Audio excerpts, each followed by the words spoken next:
Dramatic. It's dramatic as hell. Yes. Well, we got one person watching. And it's not me on my phone. I'm not there yet. So, Morning, morning, everybody. What Not going happened to with say good Joe? morning. I'm annoyed today. I'm annoyed at YouTube. I'm annoyed at my job. And just want to punch a baby right now. I think we're all in a mood. So, by the way, hi, Joe. Hi. Yeah, don't count me in that, Anima. I'm feeling good today. Yeah, you had a good football day yesterday. Yes, I did. It was enjoyable. My day was actually pretty good yesterday. It's just I get up this morning and I just immediately stress gets thrown at me. Yeah. And I'm like, Jesus Christ, man. I'd like to get up on a Monday morning and not have stress thrown at me. It's Monday. Nice. Yay. It has a bad reputation for a reason. Well, the stress is all because communication. It's all about communication. Email and texting is not a good way to communicate ideas. No. So I get stressed out because people think they're being clear and they're not. That's why you have this great thing called the two-way conversation where you sit down and you ask somebody a question, they say something, think they're clear, and you go, well, wait a minute, do you mean this or do you mean this? And then they go, oh, well, I thought you would understand what I said. Well, clearly I fucking don't. Written communication is a great way to tell a story. And, you know, it's part of the thing. Way to get, Well, it's not a good way to collaborate. No, it's not. When you're trying to, exactly.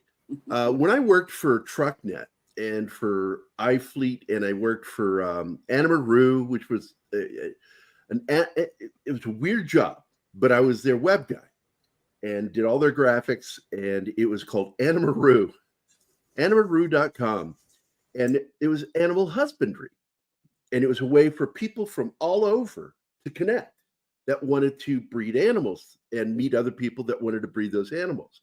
So they could, it was a great company, but it ended up like you could just create an app and do the same thing, not even have to worry about a website. And that's what they ended up doing. But, you know, I've worked for all these companies, and one of my jobs there was to teach people how to communicate better. Yeah. And I've always been really good at being clear with people. I'm very clear with people. I don't rely on text. And I'm notorious for beating a dead horse verbally, just because I want to make sure that I'm completely and utterly clear.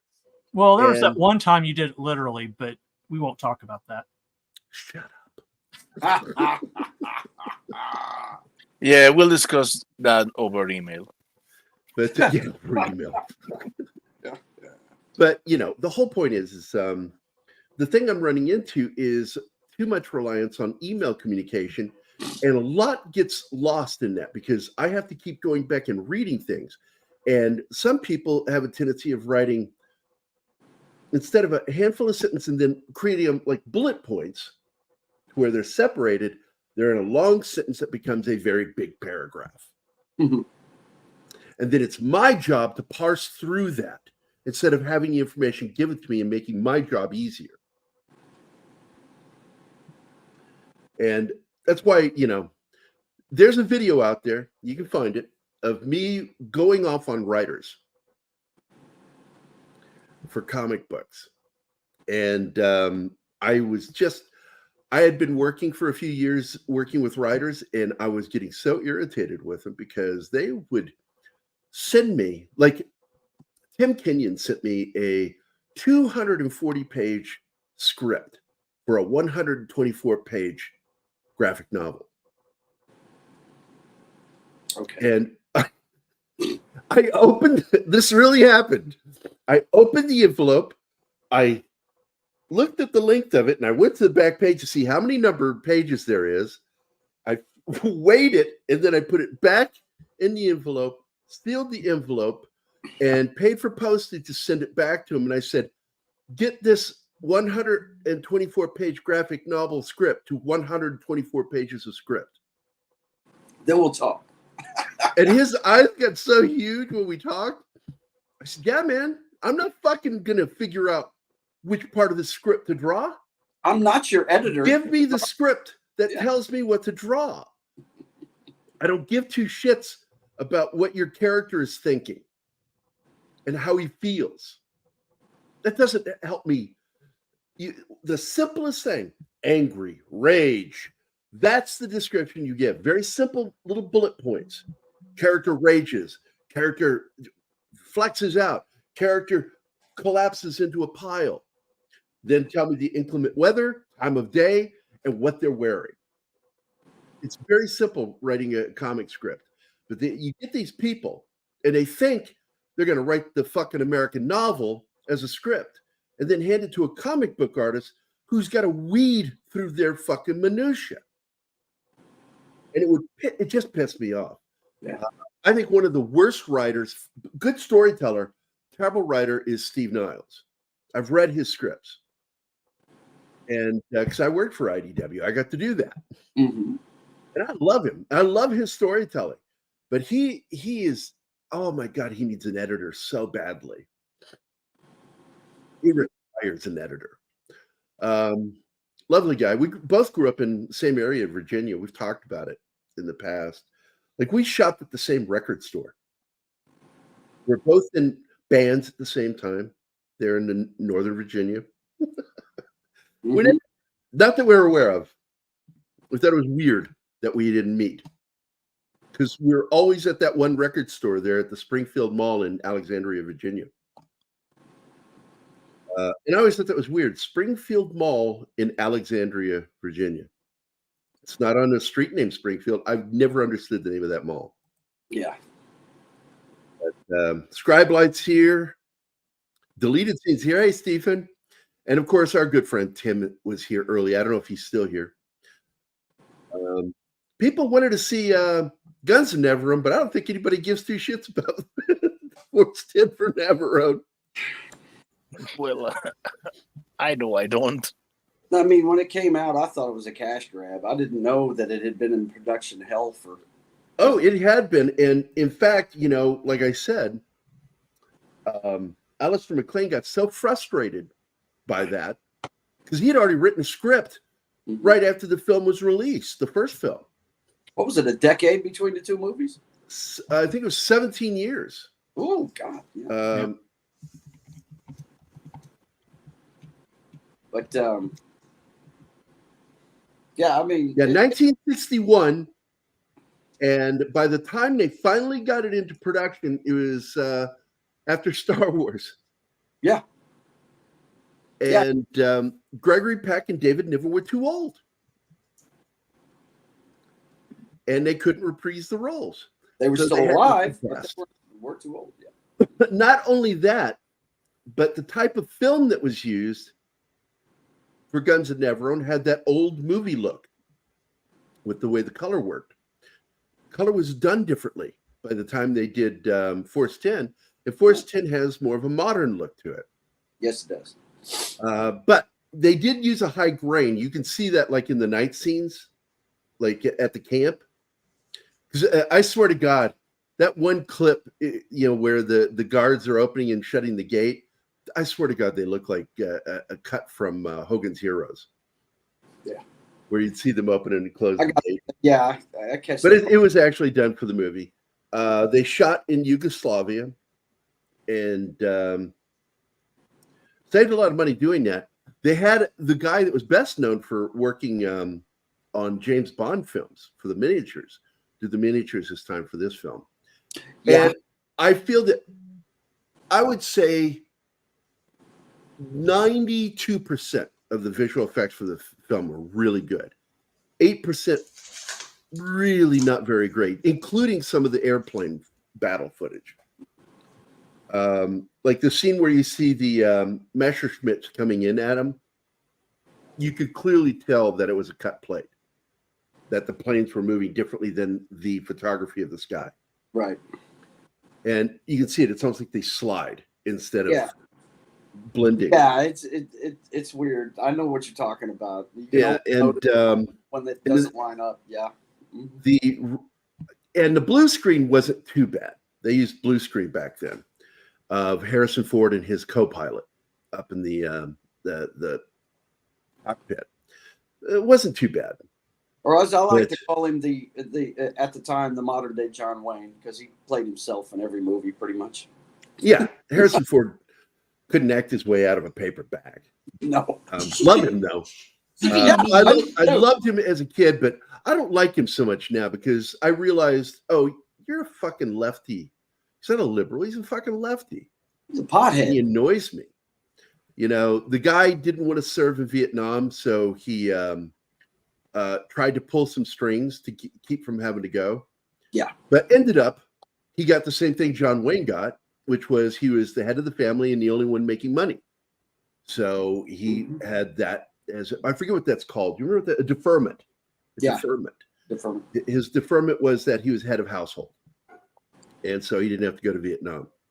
Well, my brother and my cousin, they went, you know, but somehow Harrison considered himself more special and better. All three of my uncles went from the McBriarty family. I mean, yeah, see? Weird. Apparently Harrison Ford thought himself better than them.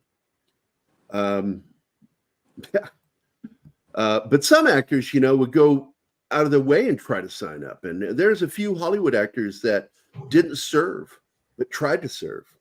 Yeah. You know? And one of them, oh my gosh, what was his name?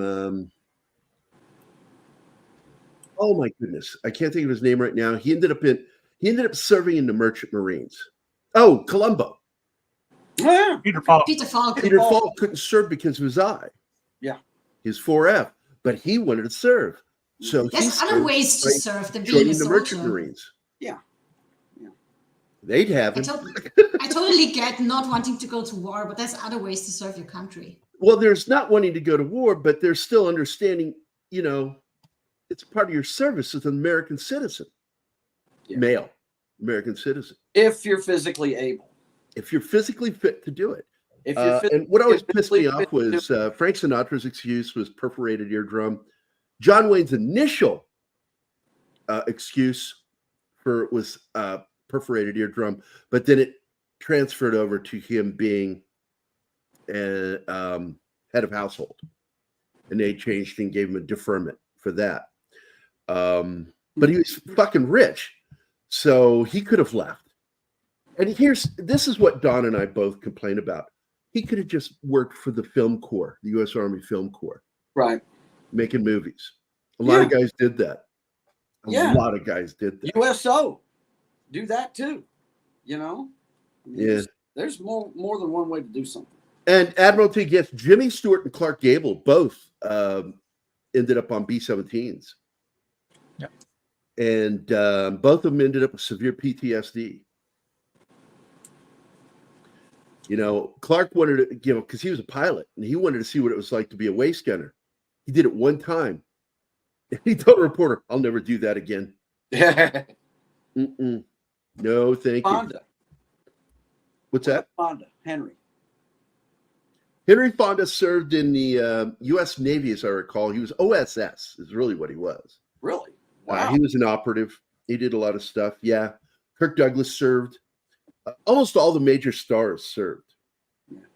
You know, and if they didn't serve, there was something fucking wrong with them. Lou Ayres, you remember him? He was in the original All Quiet on the Western Front. And he came out as a conscientious objector to war. He refused to kill. And it ruined his career for a while. But you know what he did?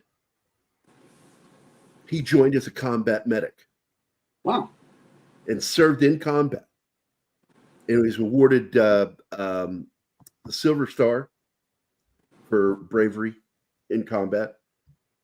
When you're having this conversation about what different stars did during the wars in their lifetime, you really need to have that clip of Selma Hayek from Dogma, where she's getting onto Azrael, saying Elvis was an artist, but when it came time to go to war, he fought. He didn't fight, but he served. He served in the European area. He was on what would be referred to as the Cold War front. You get what I'm saying, though. That's a great Yeah. clip for this conversation. Yeah. That's why he's the king and you're a schmuck. Well, you know that when he did his first movie, he plays an Army veteran in the film. And that was done on purpose because the director wanted to show, how somebody like Elvis could serve, and then be a patriot. And but it's not even about patriotism; it's about duty. People just take for granted what you get in this country, and they really do. I mean, my middle kid served, but I was so annoyed that my other kids didn't serve. Because I'm like, there's nothing a greater sign of appreciation for what you get in this country than to give something back. And that's why I served. I walked out of a job as an artist for a magazine, quit.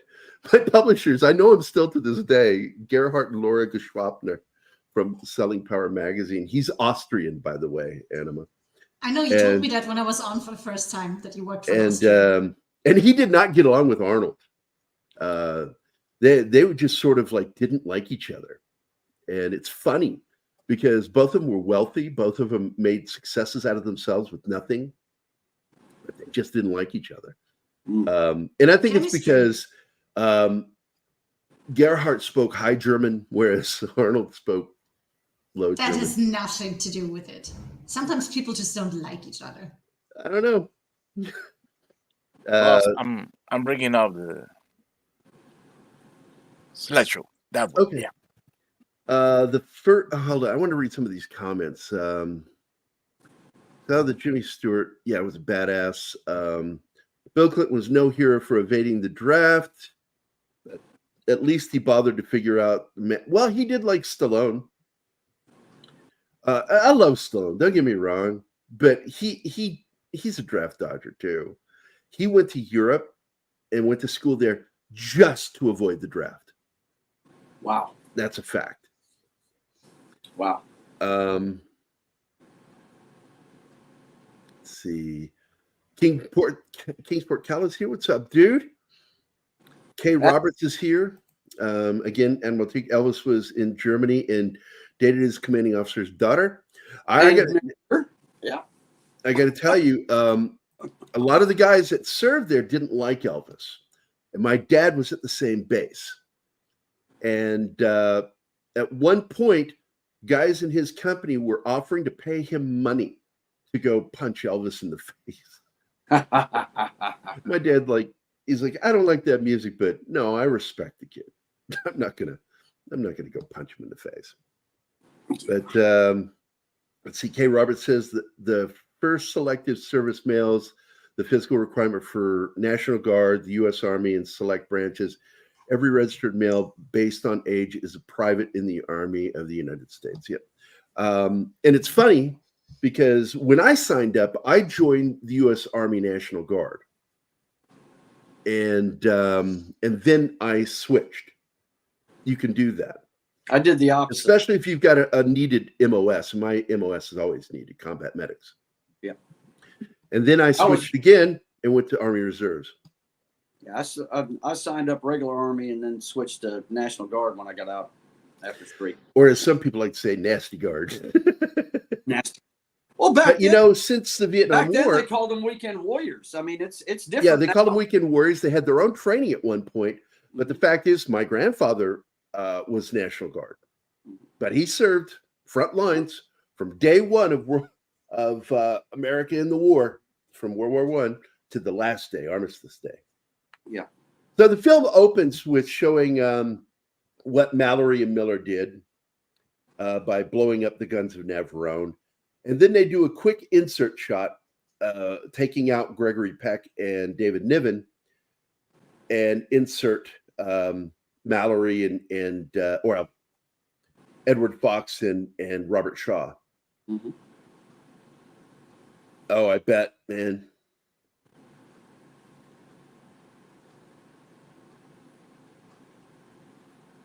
Holy shit, what? Oh, what? I'm a little confused by that comment. Let me read that again. My dad was drafted during Vietnam. He looked dope in his army suit. My mother waited for him to come back. she was married. Okay, now I get it.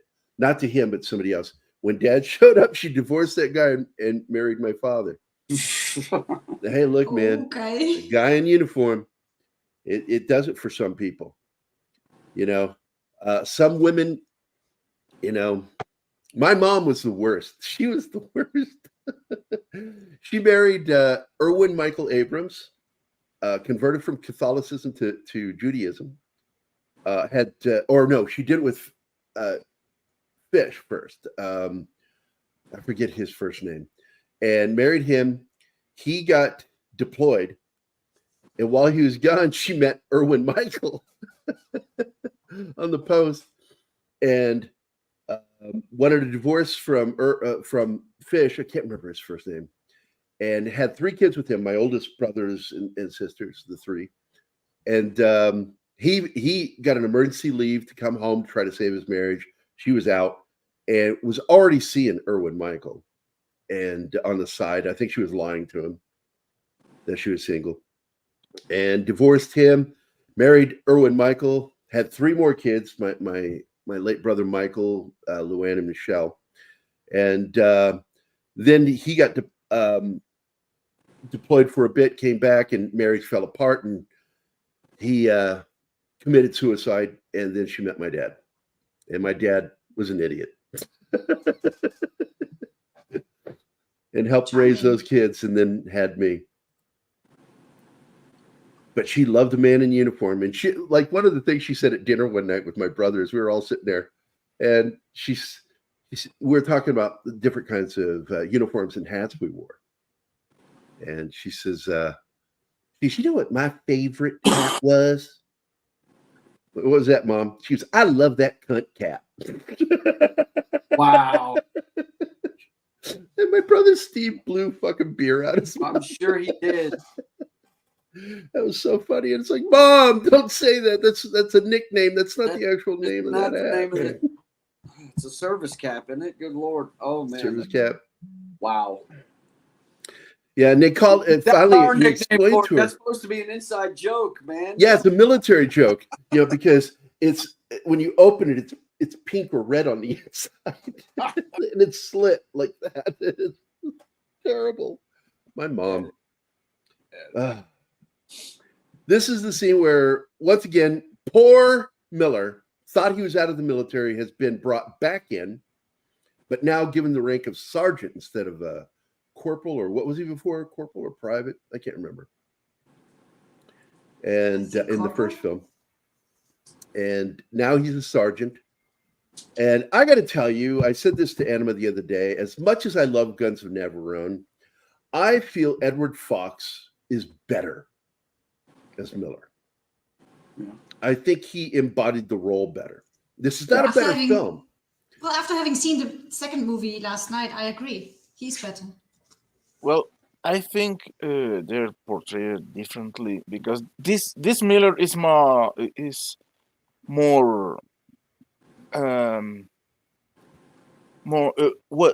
better adapted to his role. The other one is reluctant. Yeah.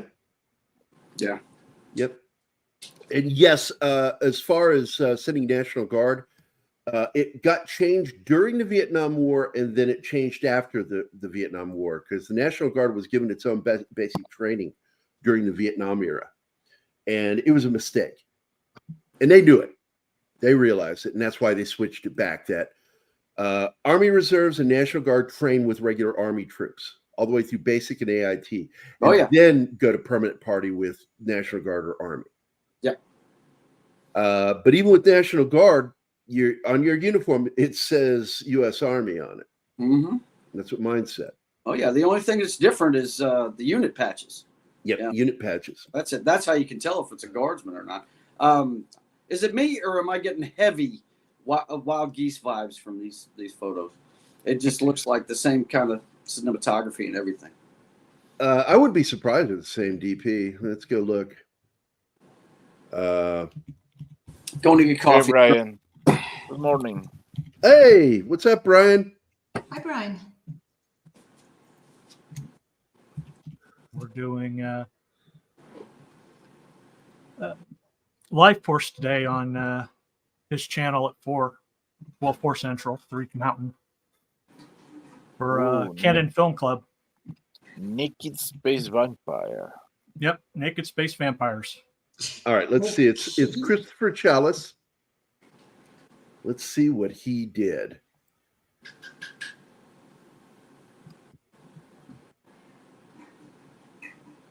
Christopher Hey, Chalice. Shimatari.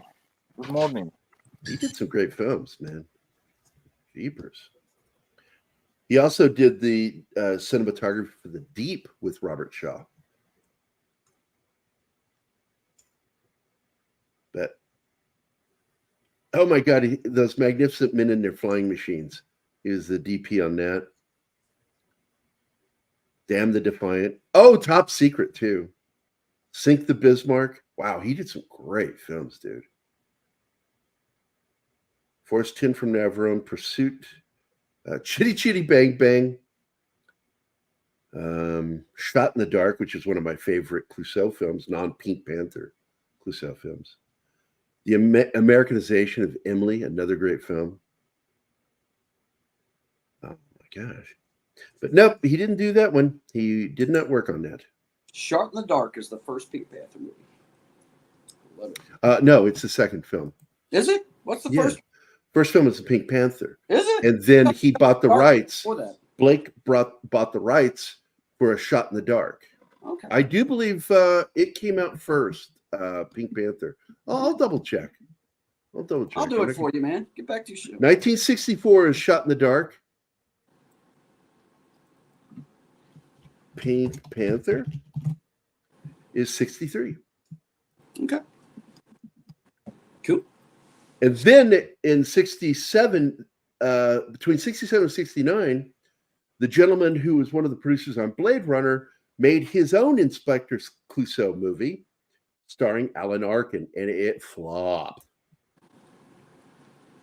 Alan Arkin's a genius, but No, this is not Snuggie, my friend. This is a bathrobe. This is my my Hugh Hefner impersonation. Ah. He thought I was wearing a Snuggie. So in this scene, God damn, when they get attacked, the last place you want to be is in that fuselage, a crew of soldiers inside of a fuselage. And you find out why pretty quickly. That was another thing that I thought was weird is I don't like when they use the night filter with day shots. I really don't like that. I fucking hate that. I mean, that is such an old school thing to do. And by the time they made this film, lighting was easier to do at night. Actually go out and do night shooting. But so they're sitting in there talking. And of course, Apollo Creed there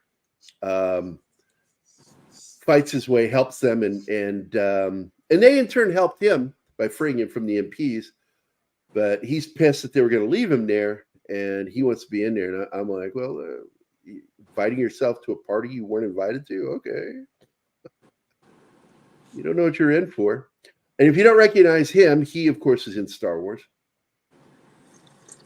Actually, you will find several actors, two of them playing Krauts in it, are from either Star Wars or from an Indiana Jones film.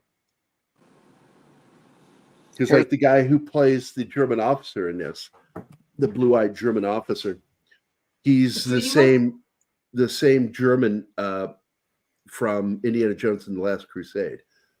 And he pretty much dies the same way, going over a cliff.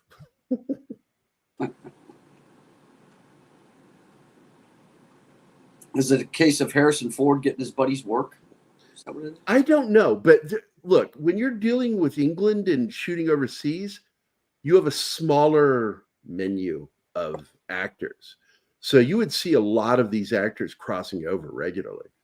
But also, George Lucas tended to like working with some of the same people. This absolutely happens in filmmaking. Spielberg does the same thing. Yeah. They get actors they like working with, and then they just do a bunch of shit together. John Wayne, in fact, had his own troupe of actors. And if you're in that troop, man, you were gonna get work with John Wayne. Mhm. If you pissed him off, there was no forgiveness with John Wayne, man. You cross him one time, and you're not ever going to be forgiven. And Robert Mitchum's son discovered that because he was a California Democrat, and he got into a debate with John, and John shut him down, and he got angry and said some not very nice things to John Wayne, and John Wayne wrote him off. No more work for you. Tried to come back and apologize to him, but Duke, he wasn't like that, man. He was an unforgiving prick.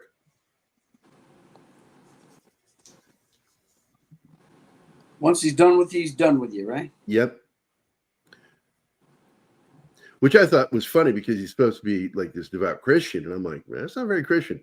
That's pretty judgmental. I've never heard about guys that call themselves Christians. I'm like, I think there are points where John Wayne showed some racism, but and I don't think it was towards Black Americans or anything like that. His problem was with American Indians, even though he was notorious for getting them work. His films would actually hire American Indian actors, or just like in She Wore a Yellow Ribbon, people from the local tribe got work because of Wayne. But there's just this element about him where it's like, and it's sort of like, is he racist in a hateful way? No. And is he racist? Yeah. He's racist. That's just a simple fact about him. We're Native Americans. It's a ridiculous name. It's American Indians. Indian means, it comes from the word indios, meaning close to God. That's why they were called that. It wasn't from India, Hindu India. If that were true, they wouldn't have been called Indians. People who try to teach that in school are fucking idiots. They don't know their history. Mm-hmm. But oh, you're back, Tim. Good to see you, man. Yeah, he's like, look, you get these people, and it's really funny. Old school actors, you see how open-minded they are, but you get in a private conversation with them, and you'll hear these hints of racism in the things that they would say, and they were trying to differentiate by race, and it's just like, come on, man, come on. Don't do that. Oh, you took a nap, did you, Tim? Well, you missed. I played the video for you. I didn't. Don't tell him that.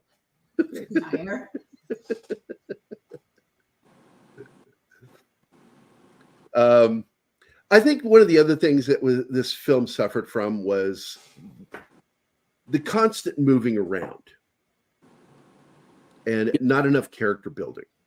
Yeah. And it's one of the complaints that was talked about, that they were constantly moving around, going from one action scene to the next, or one dramatic moment to the next. And they don't know where they're going right now. They're kind of lost. They know that they keep heading in one direction, they'll eventually get to something that they need. And Mallory and Miller are like, I don't think he knows where he's going. Yeah. It's a hilarious dynamic, because Harrison Ford's character comes off like an arrogant ass that doesn't know what he's doing, and these guys are pointing it out the whole movie. I'm involved in several tribes. I'm part of Ojibwe. I had a DNA test. One of my best friends is a tribal person for the Ojibwe, Chippewa, and most of them don't have a problem with that. I've never run into that. Most people who have a problem with it are politically motivated.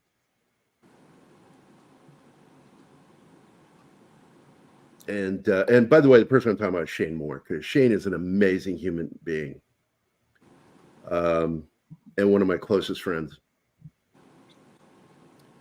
In fact, we wrote that one story together. He's helped me so much with some of our writing, because I like to write about American Indian issues. Because one of the things that always annoyed me with some of the things I saw was the internal racism. And it's the same thing I ran into as a kid with the Black community in Virginia. They would fuck with each other. And that's the first time I heard the word house inward. I'm like, what the fuck is that? And also High Yellow was another one I heard thrown around. Yeah. And I'm like, what is wrong with you that you're doing that? You know, you're parsing.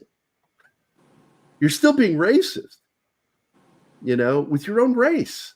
It's just ridiculous. Oh, I like that scene. Big old Richard Keel is going to slice a piece off of his skin and go, let's see if that color comes off. Fucking knocks the shit out of him. That scene was so funny.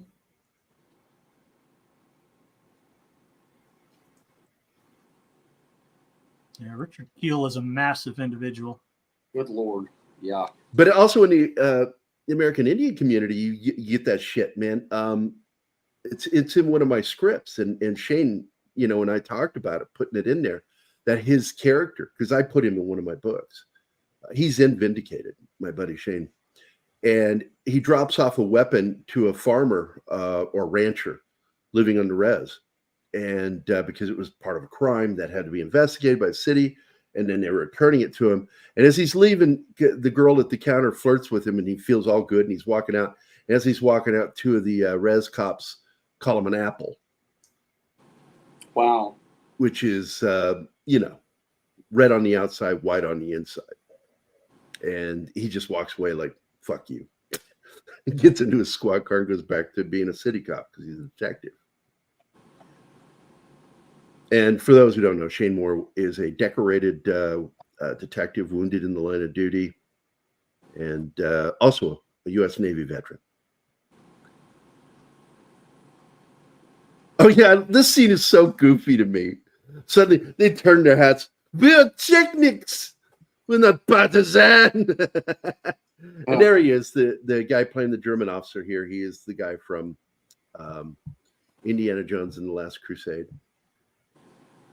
The one that's trying to kill both of the Joneses. God, Richard Keel was big. Yep. And the main reason they got him was because, just like with Stallone, you need somebody bigger than Carl Weathers to fight him. Yes. Carl Weathers has to fight somebody bigger than him. And Stallone's always done that too. God, Harrison Ford looks almost lost sometimes in some of these scenes. Like, is he really in the scene? Or is he thinking about whether I'm having for lunch this afternoon? That's it. Miller, though, my God, Edward Fox, what an actor here. Ed Fox is awesome. He makes this movie. He has some of the best moments. Yeah, I went to a talk he gave, and Richard Keel, and this was in the 80s. And I shook his hand, and my hand was like a little tiny doll hand, and it was just, his hands were just massive.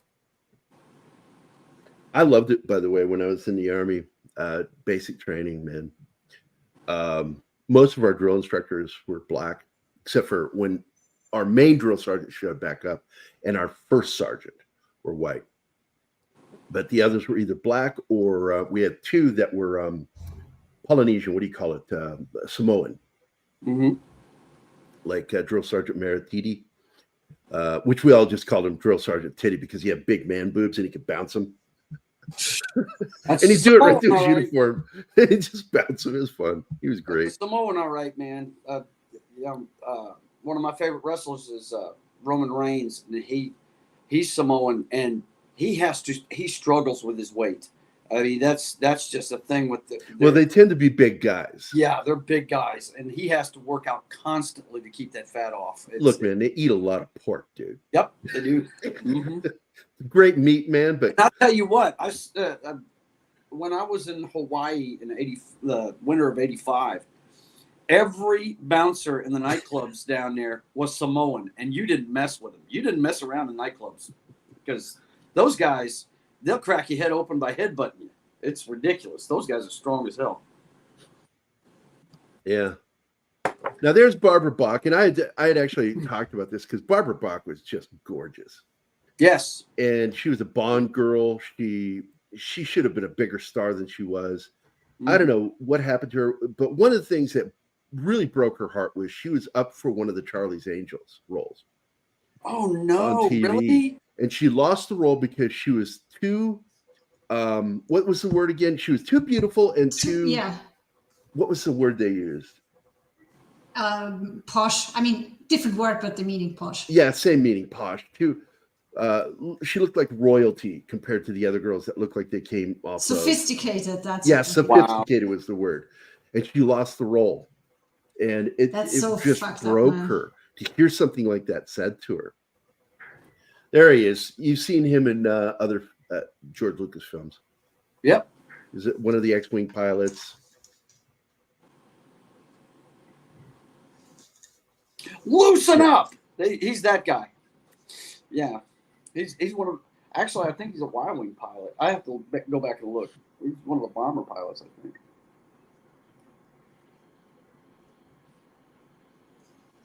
Andy Marl's here. What's up, Andy? Yep. That's right. I actually told Anna, I said, guess who her husband is? She goes, who? And I said, Ringo Starr. They met on Caveman, which is still one of my favorite comedies of all time. Mm-hmm. I love that Zug Zug. Zug Zug. Zug Zug. And what's so weird about that movie, the weird part of that movie, is who his best friend is in the movie. It's fucking Dennis Quaid.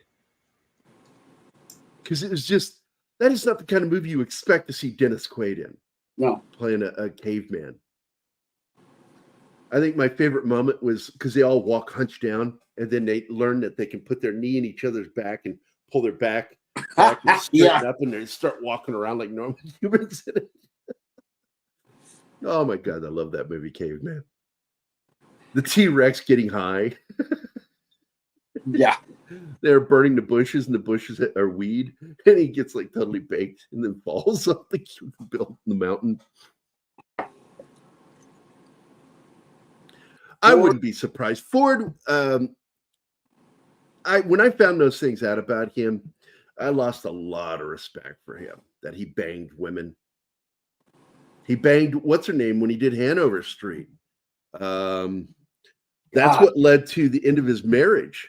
Hanover Street. God, I forgot about that damn movie. He did that film with Leslie Ann Down, and just a gorgeous actress. And he was banging her, and he got caught by his wife.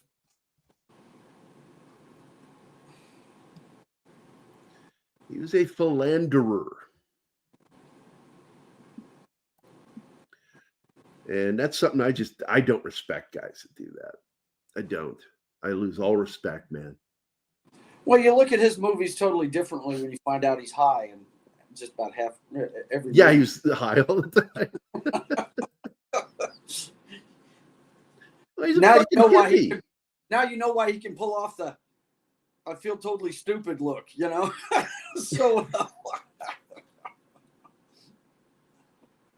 Yeah, because, I told you I lived in San Fernando for a short period, and he lived down the street. I never met him, but I saw him. And I just thought he was some fucking hippie. He had long hair and a thick beard. Yeah. Wasn't until later, and we were watching an episode of Love American Style. And I'm like, that's that guy that lived down the street from us. Admiral Teague, the same thing can be said about bartenders. I made that mistake. Hmm? That's why I have 2 ex-wives.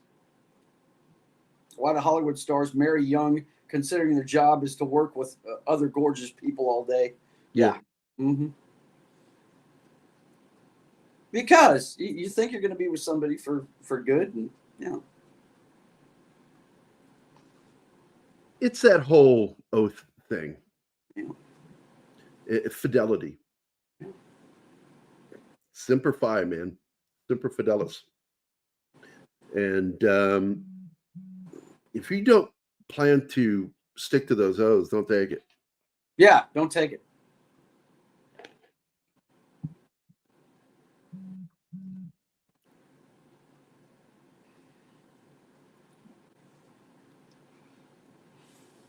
It says, should they be doing patty cake baker's man before the fight? That's a Bob Hope Bing Crosby thing. Right. Something like that. And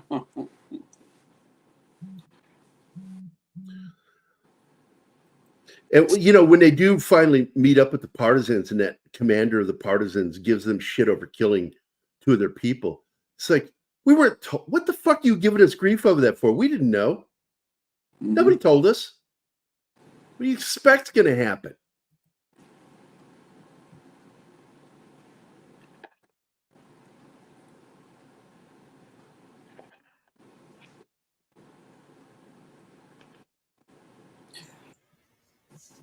Yeah,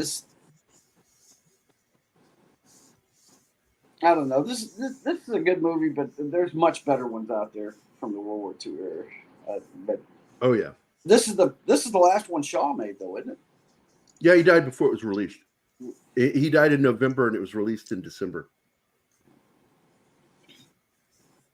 And what's funny is most of the other movies that he's in, he seemed really hard bitten and stuff. And this one, he actually looks kind of jovial, you know, an upbeat kind of guy, you know. It's Ed Fox that's more the hard bitten guy in this one. You know what I mean? Yeah. Here's one thing I didn't understand about that scene. They kill the two guys, and instead of using their uniforms and face covers, they just leave them behind. Yeah. Yeah. That was like, what? Why? Where's the logic? Felt kind of stupid. Yeah, Shaw died in Ireland at the age of 51 from a heart attack on August 28th, 1978. Now, what's that actor's name? Right While driving from Castlebar, County Mayo, to his home in Tucan, I can't pronounce that fucking town. Yeah. Ireland and their fucking names. He was accompanied by his wife, Virginia, and his son, Thomas. He suddenly became ill, stopped the car, stepped out, and collapsed to the ground right next to the car. And, but, you know, he'd had a tragic life because the woman he had been previously married to died suddenly. And that's when his boozing got worse. Yeah. After she died. And that's really what killed him, is the hard drinking. His body couldn't take it. This guy that they've linked up here with, I always liked that actor. He never was a leading man or anything like that, but he was really good. I have to look up his name. Which one? They've shown him a couple times during their. It's the guy they just linked up with at the town. Lescabar? Because that's the great Italian He's actor. Django. That's him to the right. Yeah, he's the original Django. Yeah. He has the prettiest fucking eyes of a man I've ever seen. He is one of the most handsome dudes I've ever seen in movies. And by the way, he's in John Wick. I think he's in the last film. He's the one that runs the French Continental. Really? Yes, he is. That's the one. No, the Roman one. Roman, that's it. Because he's Italian. And I can hear it when he plays this role. He's supposed to be doing a Slavic accent, but I hear his Italian accent. There he is. His name is Franco Nero. Franco Nero, yeah. I've always liked that guy. A lot of spaghetti westerns. Mm-hmm. He was just, he's made for that. Yeah, it's like he's too pretty. And they would have to dirty him up in those movies. You'd see him have a lot of... He's the frickin' drug dealer in Die Hard 2, Die Harder. Yes. He's the drug dealer that the military guys are trying to break. The general. Yeah. He was a dictator. Yeah, he's the dictator from the South American country that's running drugs and paying to get these army guys to get him out of that airport. Yeah. I forgot about that. Yeah. He's great, man. I love that guy. I think he's awesome.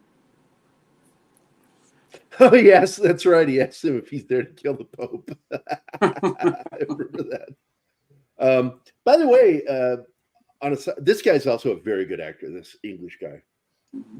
His accent is just pretty spot on. But his overacting, the way he over enunciates things, cracks me up. It does it in every movie. He's a stage actor. So you can tell. Yeah. It shows. But I like the new show. I enjoyed all 3 episodes of The Continental. I'm waiting to see John Wick 4 before I watch those. Oh, don't even bother. Okay. John We Wick 4 is a binged them all in fuck one job. evening. I got so angry at that movie. Really? Okay. Oh yeah, just too over the top. I mean, it took him like 8 or 9 tries to get up that fucking hill. That's just That was so ridiculous. frustrating to watch that. It's like, do it a couple times. Don't fucking keep repeating the same thing over and over again. And those suits can only take so many fucking rounds before I call bullshit on your scene. Yeah. Right. You know, the suspension of disbelief was gone in that fucking movie. The whole scene around the Arc de Triomphe, the circle cars going, and nobody's stopping. There's no accidents to where it just backs up traffic and nobody's moving anymore, which is what would really happen. Oh, it's fucking ridiculous. The Admiral says it right. It was fun to watch once. I would never go back and watch it again. And I would with the other movies. The only really good 4, scene in that is the Kill House scenes. Oh, yeah. That was with awesome. the dragon's breath shotgun. Oh, that was intense. Cool. Ariel. Parabellum, the only redeeming thing about that movie to me is Halle Berry. Of course, I'll watch anything Halle Berry's in. So, you know. Well, I still enjoyed the story there. Yeah. I didn't like the story on this one. If only a real man could have that kind of lactic acid recovery.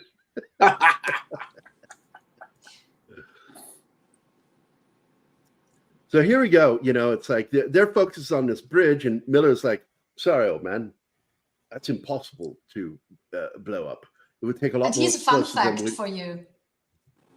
Part of that bridge actually has been blown up in 42 to stop the Italians, because it was the only pass over the river Tara. And blowing up the bridge was possible because one of the engineers who helped build it was with the partisans. And later on, the Italians, who were, of course, very annoyed, they got their hands on him and they executed him on the remainders of the bridge. That's dark, right? They were really angry. I think he probably went out going, "Fuck it, I ruined your day." Right. Now, Shaw's and Miller's mission is to kill Lescavar if he is the double agent Right. that betrayed them in Guns of Navarone, which is actually, you never meet him in the movie. And I've always tried to figure out like where that came from. But it's added into the movie here. And so Lescavar is a character that was somehow involved with them in the first film, but we never see him. And the two of them are the only ones who can identify him, apparently. Yeah. And so there, you know, Miller is conscripted back into the military. He's no longer a civilian, but now he has the rank of sergeant. In JW4, every person on Earth is under the high table. There are no civilians. Physics is suspended too. Fun but dumb. Fun but yeah, dumb. I just didn't like the fourth film. I thought it was a cop out. I felt like they stopped trying. The only acting on JW4 that was really good is when they play cards to determine the way the duel will go down. Yeah. Actually, the final duel is the best part of the film outside of the kill house scene with the dragon's breath. That dragon's breath is fucking, and it's real. It's not just in Call of Duty and fucking John Wick, man. That shit's for real. It's I think real, we but watched that it scene doesn't. 3 times. Yeah, but it doesn't burn that in that way. It's exaggerated in the movie. But in a good way. It looked awesome. We went back and watched Oh it yeah, 3 times. I'm not taking from that. It's just so you know, it's real, but it's not that bright, and it does not spit that amount of fire.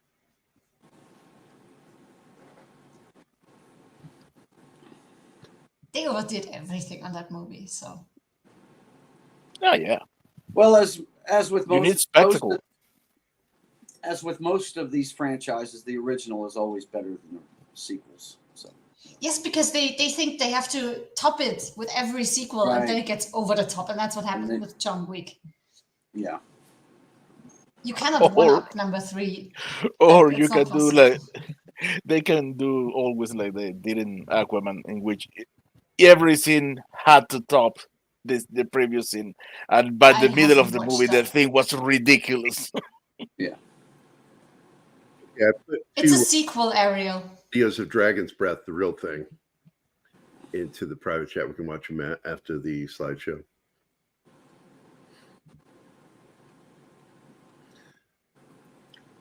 The one guy that fires, they shoot it from the side, the video, and the explosion coming out the end of that shotgun is 30 feet.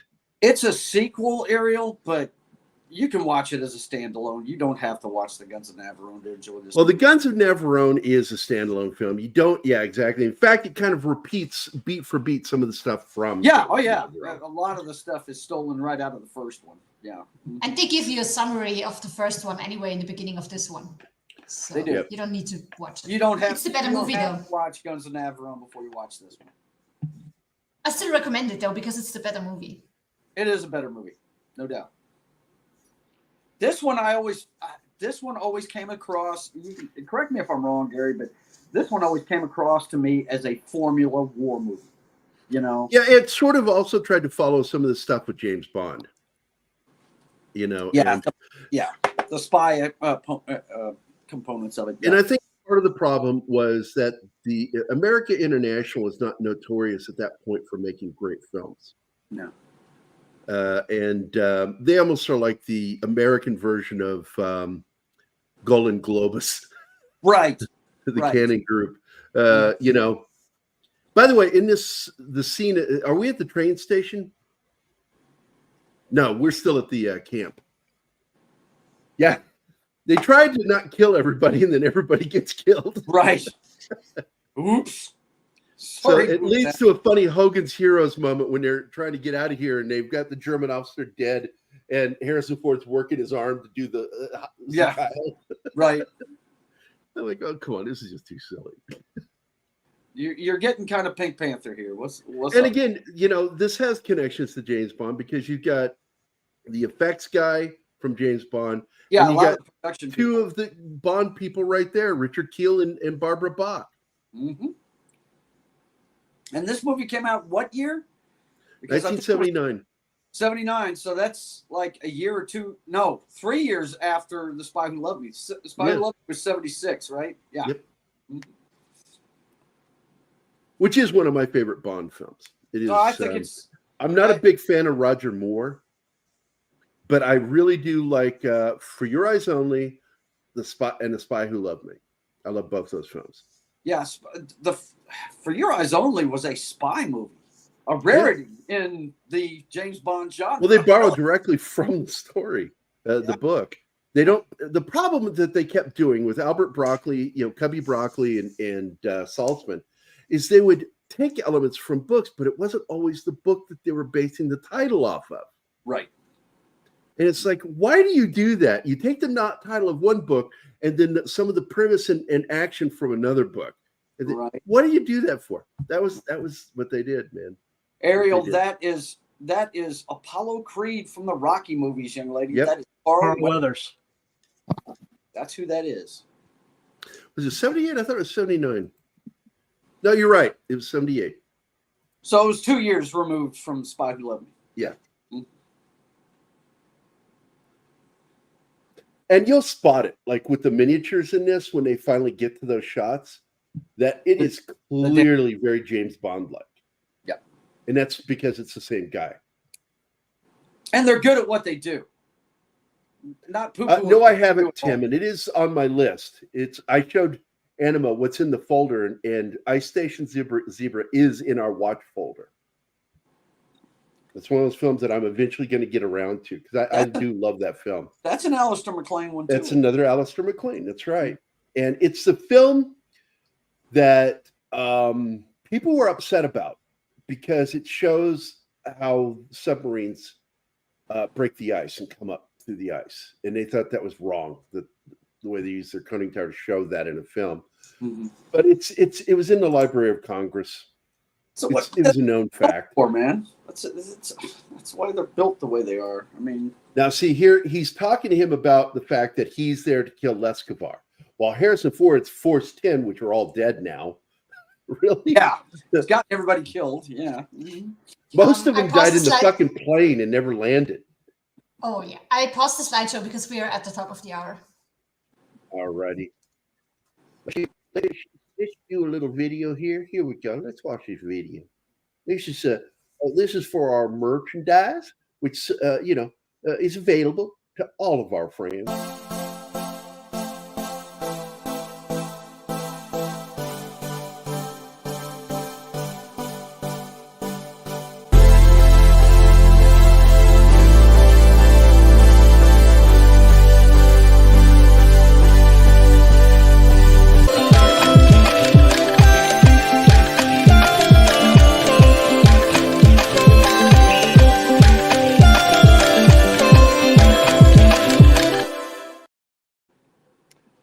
And we are back, yeah. Would you like to touch my monkey, John? Nobody knows why Gerry I'll is talking. pretend in I his didn't hear sequence. that. Not hearing any of that noise. Works like a The charm. world Tom. is collapsing. Yeah, I got the wrong year. No, I the got the wrong year. multiverse is collapsing. Gary was wrong. Because I'd said it earlier. I actually did say it earlier that he died in the fall of 78, and the movie came out in December of 78. So I did say it earlier. So I got it wrong the second time I said it. There you go. There it is.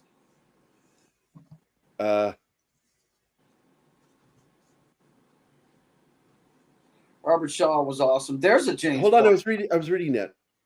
Ariel Ballet says, I would say the original movie is better. Yeah, it is better. Period. It is. It's Yeah, better. no doubt. This book was written right away, and no one. Well, that's not how it worked. The fact is the screenplay for this was written because Alistair was commissioned by the studio to write Force 10 from Navarone during the release of the film because it was going over so well, and they wanted to get right into making a sequel. Mhm. And so he wrote the screenplay. It was finished in 61. But the problem was they were having trouble scheduling the cast. And then the director, and they ran into just conflict after conflict with getting it done. It was greenlit, and then it would just disappear. And then it came back again, and it disappeared for almost a 10-year period. And there was talk about it, because Gregory Peck and David Niven wanted to reprise it all the way up into, I think it was 70, 71. But finally, when it got greenlit, it was 5 years later that it was talked about again. And by that point, Niven and Peck were too old. It was just, they were too old. Did he ever do a novelization of this? Yes, because when the studio didn't make the movie from his script, he got bored and frustrated. So he went and wrote the novelization based off of his own screenplay. So the screenplay came first. And then Yeah, I the figured. book. I figured. Yeah. And Alistair, he had a really good relationship in Hollywood. But if you go back and read some of his interviews, there was a frustration factor with him. But when the money was good, it was good. And that was why you do it. That's why you do it. Yeah. I always thought, when Tom Clancy came out, I always viewed him as an Alistair MacLean type. A guy that had a lot of stories in him, and Hollywood really gravitated to him, especially after Hunt for Red October's success, and really made he always seemed like the same kind of guy to me, like a modern day Alistair MacLean. Yeah. I'm sorry. I'm just like laughing at whatever. What is it? Me. Shitting on me in the chat. That's her. That's Ariel loves. Keep it up, Ariel. She does. You're doing a great job. Yes. No, We know I what think. how Tom Let me feels look like. to see what year he released that. Force 10 from Navarone, because as I recall, he wrote the book closer to 70, 69 or 70. but I'm just going to double check.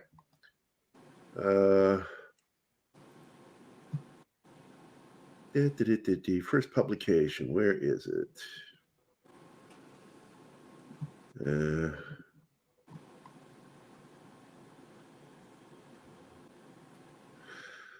Boy, I got to tell you, they make it hard on Amazon to find information than they used to.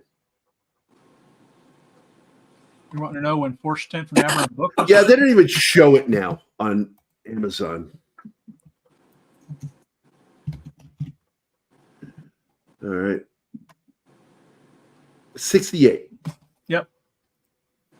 So he, like I said, he sat on it for 7 years and wrote it and then published it. So, he liked the story, first of all, to continue these characters. Yeah. And for the film, they changed a few things because Richard Harris played the Australian paratrooper, Barnsby, in the first film. And then in the new film, he's turned into an American airplane ranger. No, we have not done it yet, but it's on the list too. The Great Escape. One of my favorite films of all time. Yeah, guys, if you have any suggestions about movies you want us to do, just get a hold of us. Post them in the comments. Let us know. Tim and Andrew absolutely drop me a line now and again, and Tim's made 2 requests. I've passed on. There was one request that he had that I went, I'm just not going to do that film. I can't remember what it is. It's just one of the films I'm not that fond of. It was Caligula, right? That was it. Yeah. Yeah. I saw that movie in parts. I've never seen the whole movie. I hated what I saw. I'm with Admiral Teague on the Expendables. I have not. Oh, I fast forwarded to the porn scene. I have never seen an Expendables movie. That just seems like a testosterone overload to me.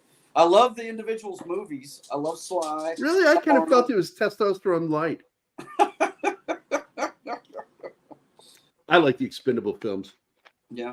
I'm pissed, though, that Terry Crews wasn't in the new movie, and that's why I'm not going to pay to see it.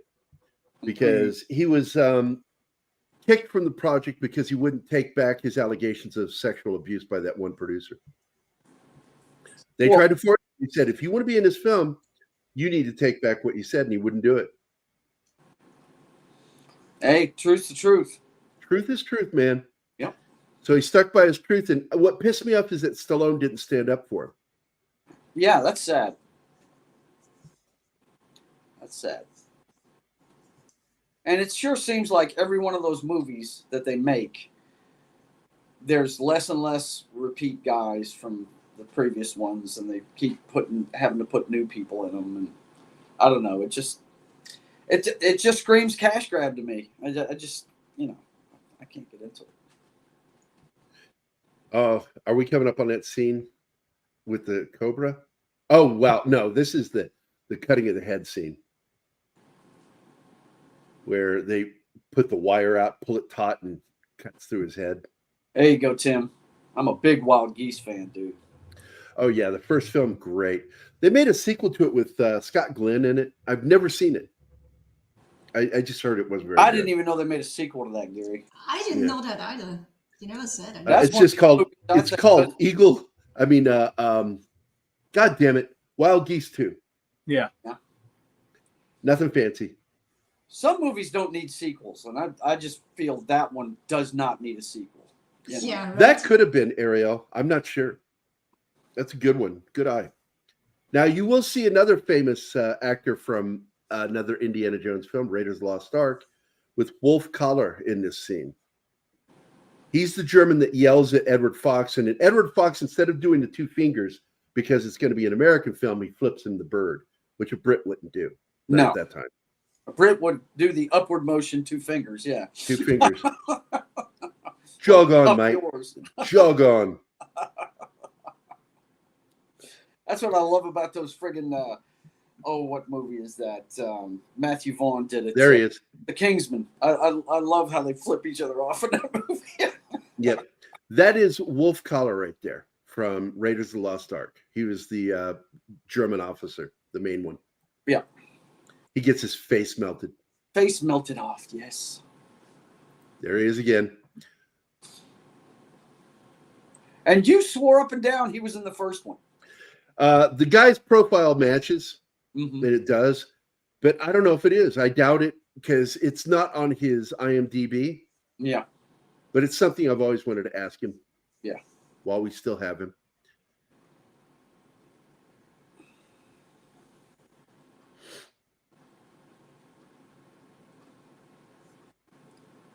Yes. Yep. That's true. Oh, it really is not, Ariel. That one's not a comedy. It's not a comedy. Wild Geese is not a comedy. It's a dark fucking movie. Yes, it is. It's a very dark movie about a true incident that took place in the 60s. I was going to say, if you want to see a really good commentary on the politics of Africa, watch that movie. It's you want to talk about an entangled web that is hard to friggin' pull apart. It's that part of the world. Yeah, and the end of that movie is such a down ending. Yeah, it is. Because like, I just don't want to ruin it. It's just God, it's you so need to tough. Well, We've done it on the show, so I guess it's nothing new. We spoiled it by showing them. Yeah, but if she hasn't seen it, let's not do that to her. You need to watch it. You need to watch that, folks. It's a heavy film. I'm on it. I'm on it.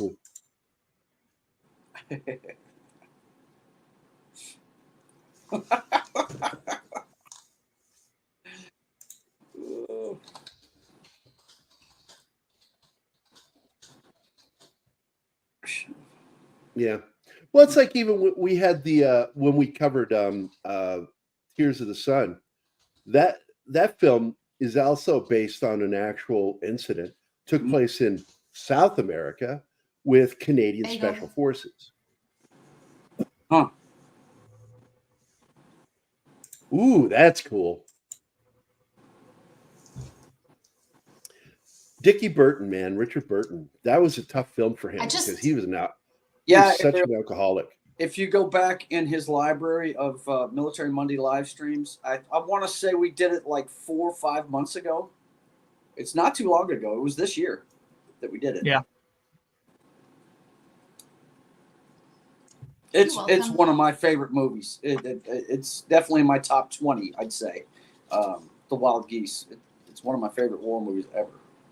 Now, what we've got here is Lescavar is talking to Germany. He's supposed to be smoothing things over, but what he's actually doing, he's just betrayed the team. Yes, he has. That's sorry, fucker. Yep.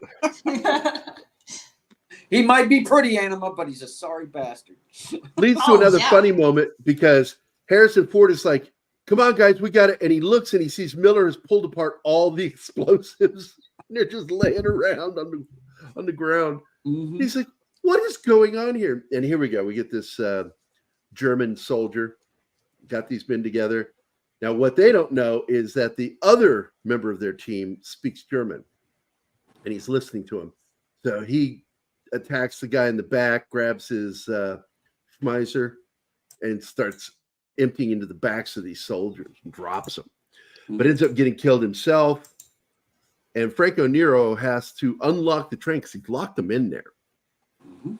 He has to unlock it to get back in there with them. But it's too late for him because that was the big fuck up right there. Yep. When the other soldier turns to walk away from him, he salutes him. And that gives away the fact that he's said something else. Yep. It really is kind of an Indiana Jones. Yeah. It really That's kind what of I is. thought when I saw it, yeah. Yeah. A lot of the same elements. Harrison was trying to get away from Star Wars. Yeah. So he chose to do this movie because he felt it would get him away from doing sci-fi. And he said later that it wasn't the right thing to do. He No, it was a bad choice. Yeah. Same thing goes for Hanover Street. Yeah. Both films, great cast, not great movies, but fun movies. Yeah. Mm-hmm. That's right. This is back when Indiana was in the OSS. Admiral, that franchise has 3 movies. I'll There's die on only that 3 hill. movies. There's only 3 Indiana Jones films.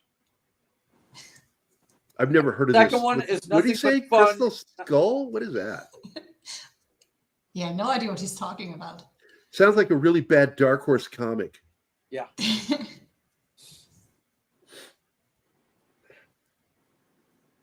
By the way, with Tom Waltz from IDW, senior writer over there, I created and wrote Indiana Jones There it is. and the Eye of the Pyramid. And when Dark Horse read it, they were like, this is like a movie. They loved the script. They loved the artwork because Richard Bonk and I did artwork for it. Mm-hmm. And but they couldn't do it. And we're like, why not? We couldn't find out. They wouldn't tell us. And then we found out within a year why. Because Dark Horse had lost the license. Mm. It hadn't been made publicly yet. This is a great scene because that's why Shaw's character is there, is to kill this guy. Then Harrison Ford just looks at him and, you know, says, too bad about your friend, right? Sorry Right. about that. You know, and then fucking Ford shoots him. And I love it. It's a quick scene, but it is a dramatic death. When he shoots him. Franco Nero is not going to go down quick. He spins, gets that surprised look on his face, and goes, and makes that like almost like a laugh, and then is dead. And he always looks like he's on the verge of crying. Mm-hmm. His eyes are wet. You know, you can see the wetness of his eyes. Mm-hmm. He knows he's screwed. He's trying to weasel out, but there he goes. He's dead. And Harrison delivers a line, and Anima laughed. She goes, "You really remember that line?" I said, "There, Major. I did your job. Now you help me do mine." That's it.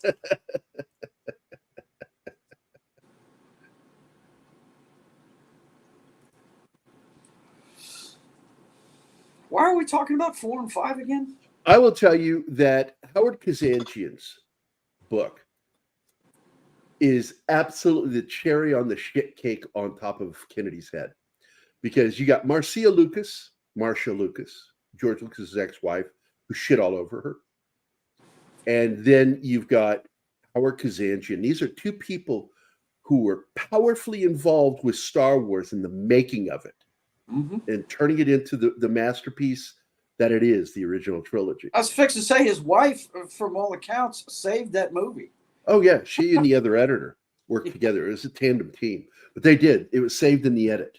Mm-hmm. And that was... she and he edited all 3 of the original Star Wars films. Even though their marriage was over, she cheated on him, Lucas. She worked with the other editor. I forget his name. But they made those films work. And boy, did they need her with the prequel trilogy. That would have, God, they were atrocious with the edits and the dialogue, just terrible.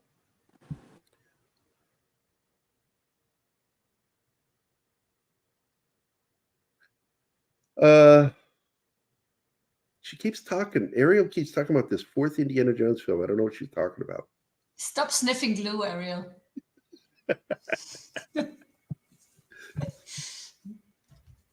You know, my boss is in that movie, though. They'll die. You don't see him, you hear him. He's the voice at the atomic blast site.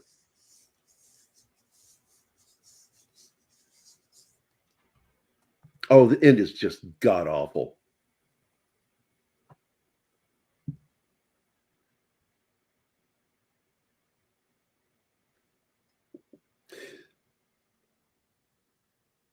Marshall Lucas is the only person telling it how it is in Hollywood. Yeah. No, read Howard Kazanjian's book. He also is laying it out, and he's just talking about the absolute failure of the Disney Star Wars trilogy, where they got it all wrong. They just didn't understand what they were doing.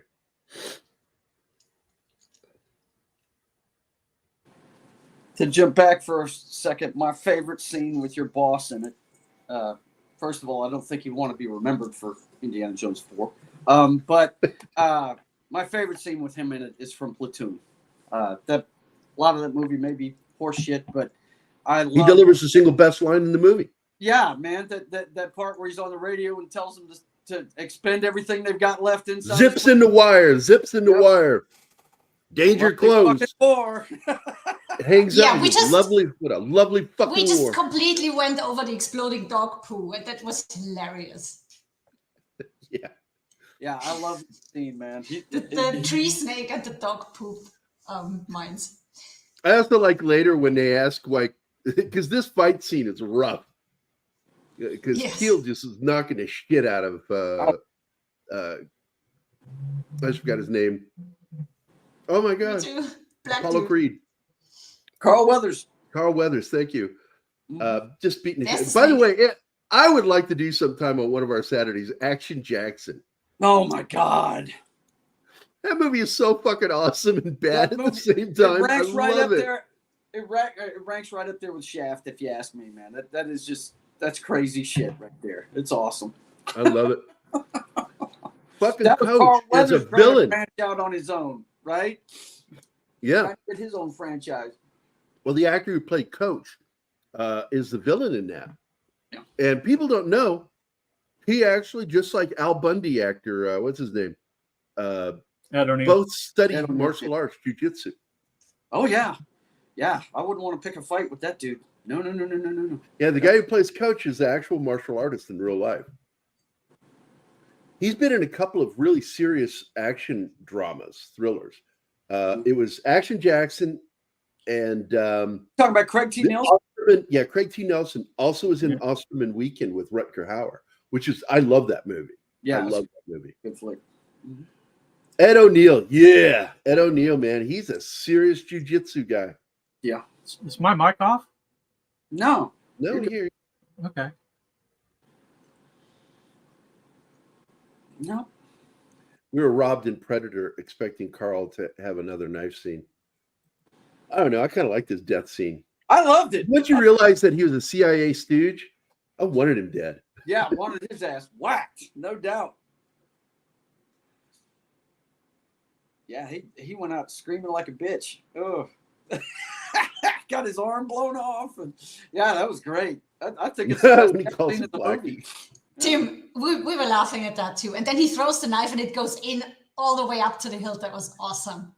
Yes, the switchblade fucking just nails him with it. That was great. Of course, on Richard Keel, that doesn't guarantee much depth. No, there's a lot of No. there's a lot of It meat was there enough. before you hit arteries, right? It was a long blade, dude. It was long enough. And by the way, I love this scene. I love this scene. Although I thought it was weird that Miller's not in there because he's the explosives guy. Why isn't he in there doing this? But that's because they wanted the two leads to have their moment. And that's why it was written that way. But I guarantee you it's different in the book. So they're setting up these explosives. And everybody has expectations that this is going to be it.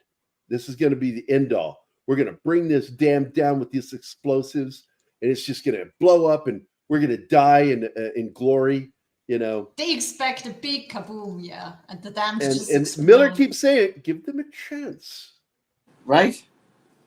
Now, of course, Anima caught this that these are not actually German tanks; those are Russian tanks. It's, yeah. T-35 T-34 because. Or 34. 34, I think, because the Russian army left them behind after World War II, and the Yugoslavian army just used whatever equipment they could have all the way up to the War of Independence in the 90s.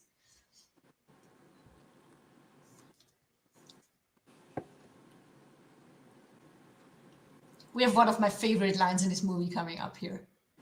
Yeah, where he says, "Well, Germans are punctual." No, Yeah. how long do we make the fuses? And the other guy's like, well, they're German. They're going to be punctual. They're Right. They're going to be on And time. then he shows him his watch, and it's already too late. Yeah. He is And they think they're going to 20 seconds. die in there. 20 seconds enough? That way we don't have to run too Yeah, far. there it is. Hey, why is his watch backwards? Because Martin made the slideshow, the whole movie. Yeah, I know. Sorry, Martin. What other damn movie with a damn in it? What have I the seen hell, same man? word of?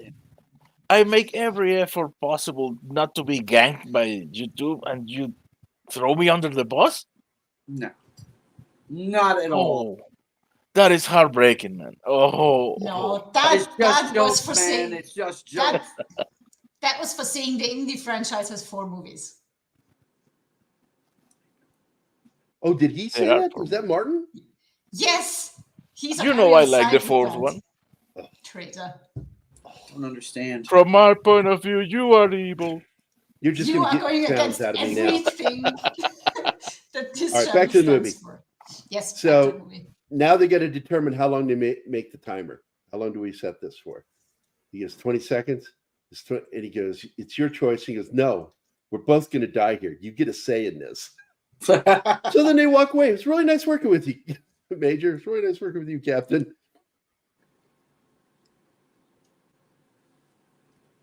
Everybody expects the dam to just blow up. Erupt. Yeah. And it's what's really great is the cuts between the miniature and the large are so well done in this. Yeah. The only thing that gives it away and that threw me off Is when the they do water, close-ups because- of the water. Yes, Whenever they do a it's close-up of the just water, wrong. it gives away the scale. And as I recall, the Absolutely bridge was 8 to 10 feet long and about 4 to 5 feet tall. It was a big set. Yeah. Well, if you're going to have water or flame with any miniatures, you've got to make the miniatures really big. They learned that on In slow Towering Inferno. motion. Yeah. Mm-hmm. They did what they could back then, but it still threw me off. Like the Towering Inferno one, Oh, I think Ariel's that's like 3 giving stories some tall. Martin love. That- Okay, so it explodes and nothing happens, and they start yelling. Well, they Let's get outta here. it. But as they They start can't hear moving shit. along, and he's like, nothing, just because they yeah, couldn't cut. upset. He's upset. It's an enormous volcano, 3 times bags of explosives. I love the way he talks. It's so matter of fact. Got to give it time. He knows his physics. The structure of the dam Let is damaged. nature Let take the its water do course. the rest. Yeah, exactly. I love it when the Germans are coming down the stairwell. And I would never walk on those stairs. That stairwell freaks me Oh, the no. fuck. Yeah. Heck no. Because I did something like that inside the pyramid at Chichen Itza in Yucatan, and I would never do that again. I when I came down, I've done it. Fuck you. I'll never do it again. So they're coming down the stairs, and here comes Harrison Ford and Mallory yelling, "You better run!" Yeah. This shit's coming down. I love the klaxon in this too. It's very classic World War II. Not a horn, but an actual grind one. Yeah. I love that.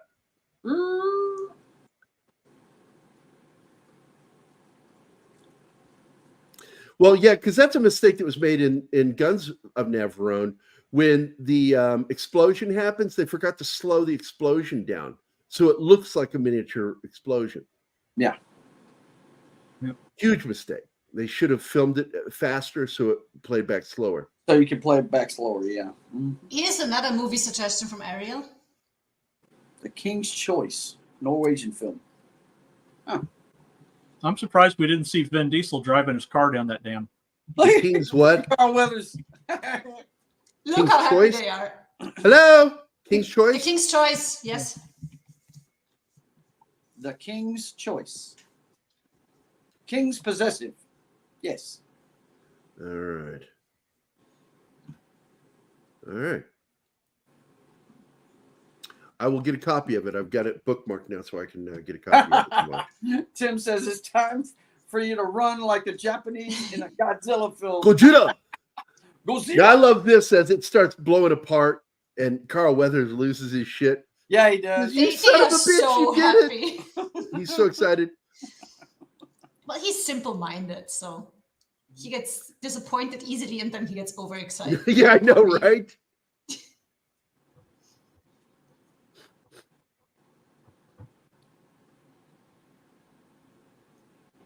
but it leads to this happy moment, but it actually has a down ending. Yeah, it does. And it was Because they are on the wrong they intended to side. do a sequel. They wanted to do another one with Alistair MacLean, have him write the book, and then they would continue the characters. The But fight out. Yeah. the film tanked at the theaters. It just didn't do well. Yeah, it didn't do well. I went and saw it because I was a big. I'm almost glad that Robert Shaw died, so he didn't have to see that. Yeah, it's It sad. didn't do but well yeah. when it came out. Yeah. It took them too long to make it. There was too much time between the two movies, I think. It would be interesting to see what it was up against that when it came out too. I don't know if there's a way we could do that, but let's see. What was the release date? Now, are you talking about Godzilla Raids again? The second Godzilla movie? No, the Return of Godzilla, which is also known as Godzilla 1985. Oh, that one. I am trying to, and Tom said he's got a copy. He's going to get me a copy of the Raymond Burr version. Yeah, I've got the Raymond Burr version. Because I have the Japanese version. I don't have the Raymond Burr version. I want the Raymond Burr version too. Okay. I thought it was great that they did that. Yeah, it's the same movie. It's just the other one just has Raymond Burr edited in a few scenes. Yeah, it's the same way they did the first movie. And they also I have cut the a first few of the movie. other. They I have cut a both few versions. scenes out of it. Yeah, they cut a few scenes out of it as well, so they could shrink the time down to closer to 90 minutes. Now, right here, that's clearly a miniature there. When they get too close to the water, it becomes obvious. Yeah. Yeah, they shouldn't have shot so many scenes with Close-ups. the water because it just gives it away. Yeah, the close-ups were. Leave not it right, like the right best here. This choice. is a great shot. Look at that shot with the water coming through. Yeah. I mean, what a great shot. Sky in the background. I love the close-ups of the pylons here on the bridge because it really looks like concrete, and steel. Do you want to try and pronounce the name of that bridge again? Sorry, I'm being mean. It's very hard. Croatian fucked up words. This is a really well done scene. The dam explosion, the bridge coming down, just really good visual effects. Practical visual effects. And they he need to goes get with the- back to using that. And he's you little sneaky son of a bitch. You knew that was going to be a slow motion explosion. They're all I don't know why I cheering. didn't tell them in the first place. We cannot see the dialogue here. Now, before we all go trying to get our congressional medals of honors and such, I think I'd better point out that one, we're on the wrong side of the river. Side of the river, right? And two, there's going to be a lot of angry Germans here soon. This neck of the woods will soon be crawling with bad-tempered Germans. And I don't think that our little genius Sergeant Miller there has even left out the matches. Has even a book of matches left in his case. Yeah. Yeah, because So they're out of supplies. He says, so we've got a long walk ahead of us, and they got to walk all the way back. They're screwed.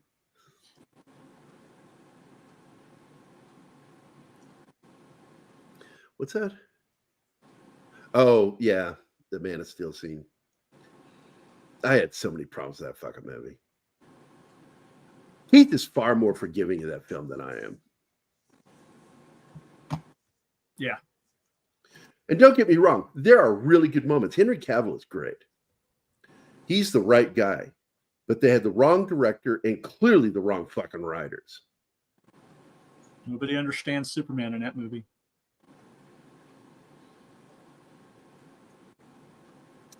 I would love to see God. studios make practical effects again. You're going to see more of it in indie films, but the problem is, you can now, if you've got Adobe After Effects and Adobe Premiere, you are almost your own in-house special effects person. You can do a lot of stuff with those two. And I personally, I will never want to do that. I love practical effects. This could have something to do with why the movie didn't do so well, Gerry. December 8th was the release date. That very same weekend, The Deer Hunter opened up. Oh, yeah. So that might have had a lot to do with it. And by the way, guys, Michael we Cimino, discussed which is Deer my Hunter least too. favorite Vietnam War film. Yeah. Because that didn't happen Yeah. in the prisoner of war camps, the Russian roulette, the way they got out, none of that. The Deer That's Hunter was the smashing most But depressing it's a movie we metaphor. ever had to watch. So I've had to learn to appreciate the film on the level of being a metaphor. Yeah. And so therefore I have to ignore that. I love the first half History. of the movie. The development of the friendships of all of them and the stories before the war. You know, I thought that was a cool part of it. Yeah. The Orthodox wedding, all that shit. Very cool. Oh, I love that. The whole opening of the movie is about their life. Yeah. Working in the mills, their fucking wedding scene. I mean, it's a fucking hour Mm-hmm. of the movie right there. What the Blip? fuck just happened? That was weird. It had a blip. It was a blip. Coming Home is my least favorite. I got to tell you something. When my dad, when I was a kid, said, I won't watch that fucking movie, I didn't want to watch it. I don't like Jane Fonda. Yeah. No, I Jane. dislike her. I actively dislike her. She's a Bruce traitor. Dern has a great performance in that movie, though. He does. That's what I heard. I heard that, and who else was in that? Chris Christopherson, was that who was in that? or- No, it's not Chris Christopherson. It's Angelina Jolie's dad, John Voight. John Voight. Yeah. I love John Voight, but I'll never watch that movie. It's a total downer. The movie's a total downer. It really is. I won't watch movies anymore with Jane Fonda in them. I won't go back to watch films I've seen previously. Really? Because don't I know if despise can her do that without much. Cat Ballou, man. I won't watch, I just don't know if I can do that. on Golden Pond. I won't watch that. I won't watch Electric Cowboy. I think that was what it was called with Robert Redford and her. I won't watch Barefoot in the Park. I won't watch anything with her in it. Yeah. I despise her as a human Cat being. Ballou, man. You miss out on Lee See, Marvin. Cat Ballou is a film that I've been questioning if I can go back because I want Anima to see that movie Yeah, Lee Marvin. and understand Awesome. why it got Okay. the Oscar. Yeah. She didn't get the Oscar. No, he did. She did. Lee not. Marvin got the Oscar, and Lee Marvin said that I owe half this Oscar to the I'll tell damn you another one horse. I have a hard time not ever watching again, and it's because I love Michael Douglas and I love Jack Lemmon, and that's Oh yes, China Syndrome. Syndrome. I love that fucking movie. I really do. Yeah, Lemon deserved that Oscar. Yeah. That's he fucking stole that movie, man. Some of those Oscars they give out, they're really lifetime achievement awards when they give them out. It's not really for the Well, performance. he's deserved an Oscar for so many of his roles, Right. From Days of Wine and Roses, The Odd Couple. The Odd Couple. I just introduced Anima to one of my favorite films of his called How to Murder Your Wife. Oh my God! Oh, Yeah. I love that movie. Forgot about that one. That's good And stuff. Neil Hefti did the music for that, and you could hear hints of the Odd Couple theme in it, Yeah. way before he wrote the Odd Couple theme.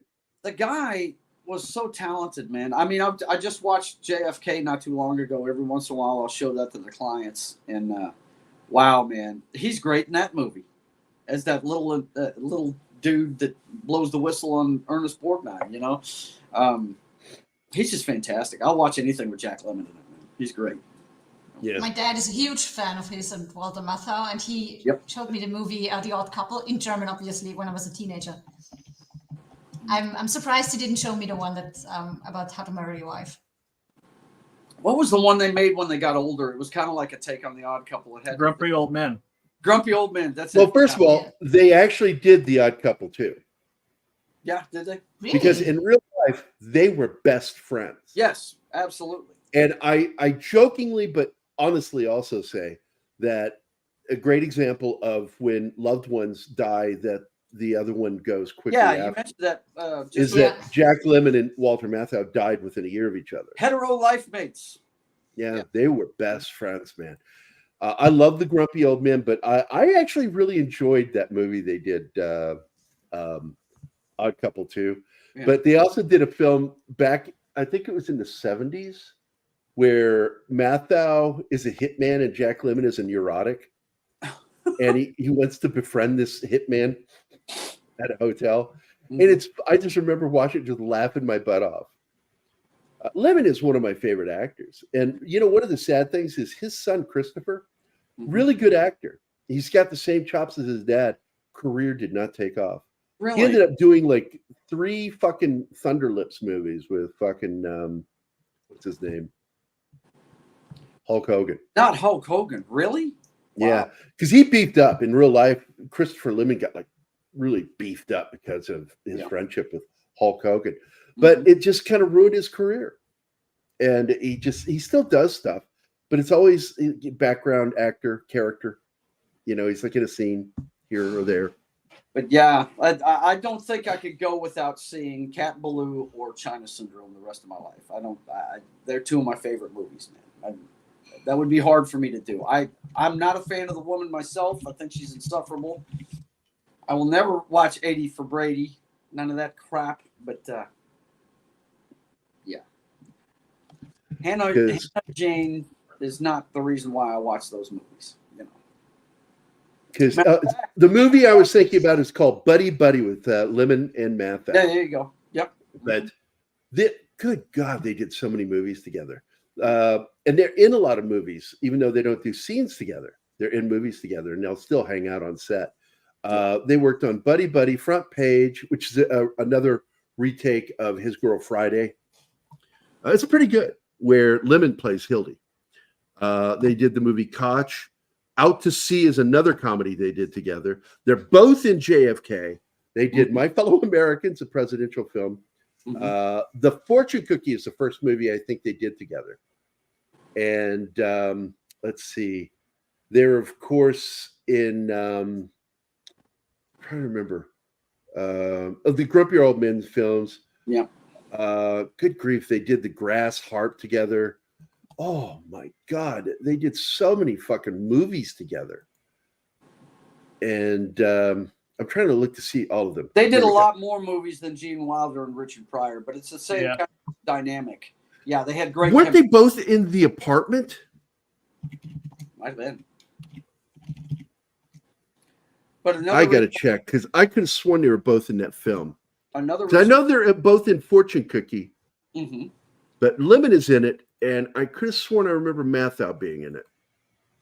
Another reason why I can't strike China Syndrome off my list is that final scene where she's interviewing Wilford Brimley, middle-aged Wilford Brimley, where he's telling him, hey, when this all comes out, my friend, they're going to find out he was a hero, you know? Yep. He wasn't crazy like they're trying to paint him out to be, you know? No, The Apartment was Shirley MacLaine and Jack Lemmon, their first film together. They worked together a couple of times, but it's Fred McMurray that plays the other guy in this, not Walter Matthau. So, but Fortune Cookie is their first movie. What's that? The dad from My Three Sons. Yes. Yeah. And you know what? In his career, he's played some villainous characters. He's good. Oh, yeah. That guy's Fred McMurray can play, like in the original Kane Mutiny, he's a shitheel in that film. He's the piece of shit that started the whole thing. He works the XO over mentally. Starts working it in there, going, hey, man, he's not right. He's the one who triggers it all, starts it all. And it leads to the big dramatic moment at the party where they're celebrating. He's got his book deal and shit, and fucking the lead attorney. Who played the lead attorney? Fuck, I forget who plays that in the movie. But he walks up to Fred McMurray and throws that drink in his face, and just powerful. Yeah. If you've never seen The Kane Mutiny, see it. The new film, with which Dale Dye is in, my boss is in, is really good, but it's not The Kane Mutiny. It's The Trial, which is based off of the stage play. Right. Which was based off the book. The movie just took the events and then added. It's a 2-part movie. They show the events of what happened on the ship rather than hearing about it through testimony, which is what you hear about. You hear of everything that happened on the ship, but you hear it through testimony in The Trial. But they wanted to put that in there, and I think that they did a good job. I like that movie. I'm very fond of that film. James Mason in that one? The first one? I don't recall him in it. I'll have to look it up. I'll look it up right now. It's been a long time ago since I've seen that flick. 1954 cast. Because I know Van Johnson's in it. He plays the XO. I might be thinking of Mutiny on the Bounty. Yeah, You are. I think you are. Because James Mason talks like this. Yes, of course he does. Just do a proper English, do a proper English accent, and then sound like you've got to take a poop. That's right. And you're doing James Mason. Mm-hmm. It's Humphrey Bogart's the lead in that show. Okay. Yeah, Jose Ferrer. That's it. Yeah. Thank you, deleted scenes. Jose throws that drink in his face at the end, and it's one of my favorite moments in the movie. And they in the new film, Friedkin's last movie, man, and I think he did a stupendous job of doing a live action version of the stage play, and it's nothing but the court trial. Yeah. And at the end, when he shows up at the party, it's the dude from the Terminator with the weird name, like Genocide. Genesis. Who he's like supposed to be John Connor, and he's the villain at the end. Yeah, it's the older John Connor. It's really terrible, but he's a good actor. He's a good actor, and he plays the part that Jose Ferrer played, the lawyer, the JAG officer that defends him, the lieutenant. I turned Genesis off 30 minutes into it, and have not watched the Terminator movie since. So it was just too dumb. And you know, I saw some people shitting on Kiefer Sutherland recently, playing Queeg. Mm-hmm. He's like, it's an embarrassment. I'm like, I watched it. He did a really good job. He gets some of the same mannerisms that Bogart had, but that was actually supposed to be the character. That was twitchy, and he was nervous, and he would get those balls out, and he would play with them in his hand. That sounds freezing. He'd play with his balls. Ball. In front of the judge? I like Kiefer Sutherland, man. I think he's done some good stuff. I think he did a fantastic job. I think everybody in this film, and what is it? I'm trying to think of his name. Oh my god! Hold on. Lance Reddick is really good in it. Mm. I think it's his last he's the movie senior too. JAG officer. Yeah, it's his last movie. But Griffin Dunn, nobody recognized him in the film. Griffin Dunn, I'm a big fan of his. Him and his dad.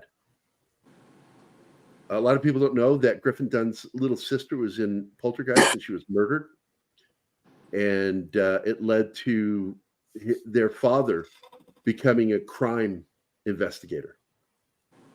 Just so he could find some peace in his life before he died. Do you guys know who I'm talking about? The little girl from Poltergeist? Yeah, the daughter, the older daughter. Yeah. She was murdered right after the film. Whoa.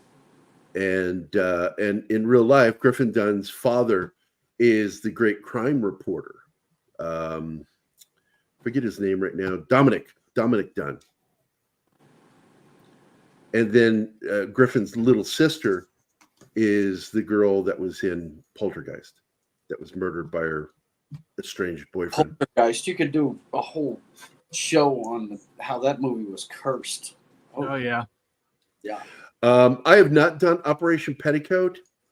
I like that film. I'm not sure if we'll do it, but if we can, I will squeeze in because it's directed by one of my favorite directors, Blake Edwards.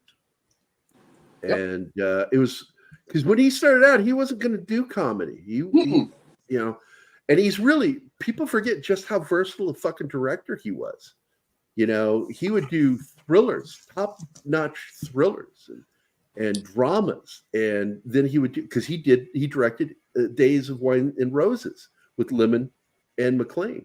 And it won the fucking Oscar. Yeah. You know, great fucking director. But Look, what he's best known for is the Pink Panther and his comedies.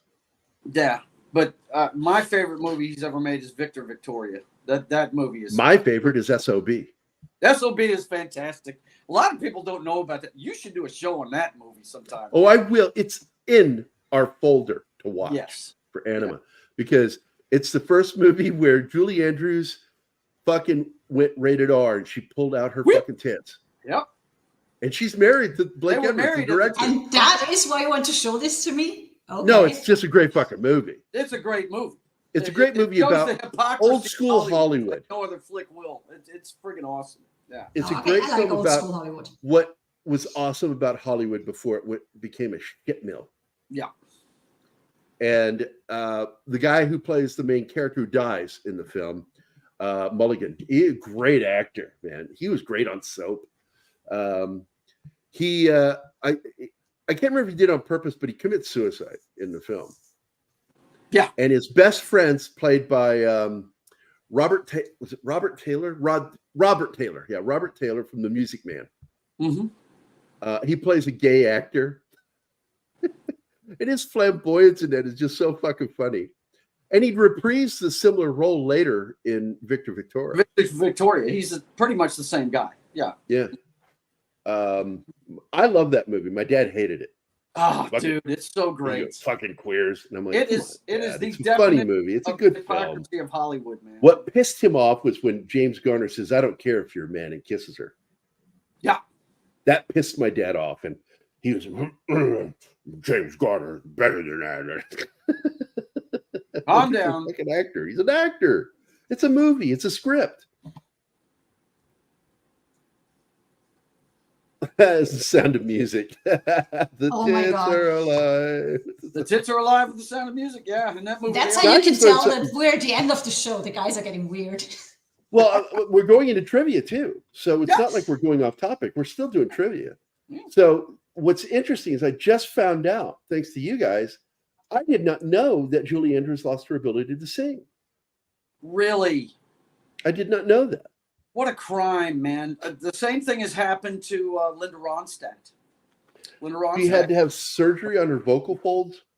And I'm like, oh my God. Because Adele, she's lucky she's still singing. Yeah. Because she ruptured hers. Because that's the problem. They warned you. Because like I told you before previously, John Lennon would lose his voice after every show because he sang from his throat. And so Adele had to learn how to sing correctly. Yeah, She wrong never learned. technique screws with your vocal cords. It happens to opera singers when they take on roles that they are not ready to do yet. They really ruin themselves, ruin their voices. Yep. And it's sad when that happens. But SOB, once again, is my personal favorite Blake Edwards film. Yeah. But I have a whole list of films by him. I love the original Pink Panther. I love Shot in the Dark.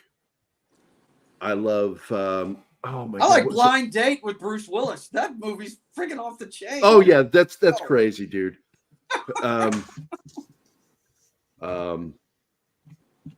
There's one film, I've got to look it up real quick. I just forgot the name. With Glenn Ford that I love so much.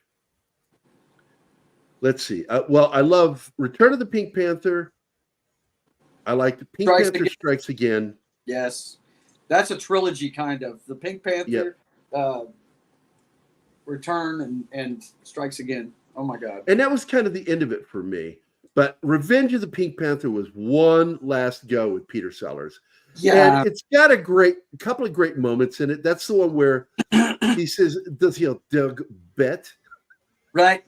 And he goes, no, my dog does not bite. And he goes to pet the dog, and the dog bites him. He goes, I thought you said your dog does not bet. He goes, that, monsieur, is not my dog. Yeah, that one seemed like cutting room floor stuff to me, slammed together into a movie. It's yeah. Well, Trail of the Pink Panther was that. Yeah. And it was terrible. Yeah, it was. And that's the movie where they use cutscenes with, because he was already dead. Yeah. And they used cutscenes with him, and then they had David Niven reprise the role of Sir, whatever his character's name was, I forget, in the original Pink Panther. But sadly, he had throat cancer and he couldn't talk anymore. Wow. So his voice in the movie is actually Rich Little. No shit. Uncredited. That's he does, and it's spot on, dude. His David Niven is spot fucking You know, Rich on. could do that all day. Yeah, man. A lot of people don't know. Here's another funny one: is the Border with Jack Nicholson, where he plays a border patrol agent, and he's working with corrupt agents. Harvey Remember that Keitel one? and some Yep. other characters. Great movie. But he was already working on another film at the time, and they needed him to do some ADR, but he wasn't available. So they hired this young unknown voice actor named Phil Hartman to come in. It's the shoe store scene. And that is not Jack Nicholson. That is Phil Hartman's voice in that scene. And so him, John Lovitz, and one of the other cast members, I forget who the hell it is, are out playing golf, and there's Nicholson golfing. And so they go up to him to talk to him. And John Lovitz goes, yeah, and by the way, Phil got to do you in one of your films. And Nicholson goes, oh, really? What was that? You know, and he says, yeah, I dubbed the scene in The Border where at the shoe store. That's my voice. He goes, well, that's why that film didn't do well. It kind of shits on Phil Hartman right there. And I thought, what a great insult. Phil Hartman told that story on David Letterman. It's hilarious. But anyway, God, I love film trivia. I'm talking about. Yeah. Harrison Ford notoriously banged women. He did this film. They turned around and did Hanover Street, another World War II film where he's a B-17 pilot. And he starts sleeping with this married British woman. But in real life, he was banging Leslie Ann down. He was banging the shit out of her. And his wife got wind of it. That was a love story during warfare, I think. Romantic film because they fall in love, but she's also still in love with her husband. And then he goes and risks his life to find her husband behind enemy lines. So it's Sophie's Choice Light? Is that what it is? Yeah, kind of. How can you...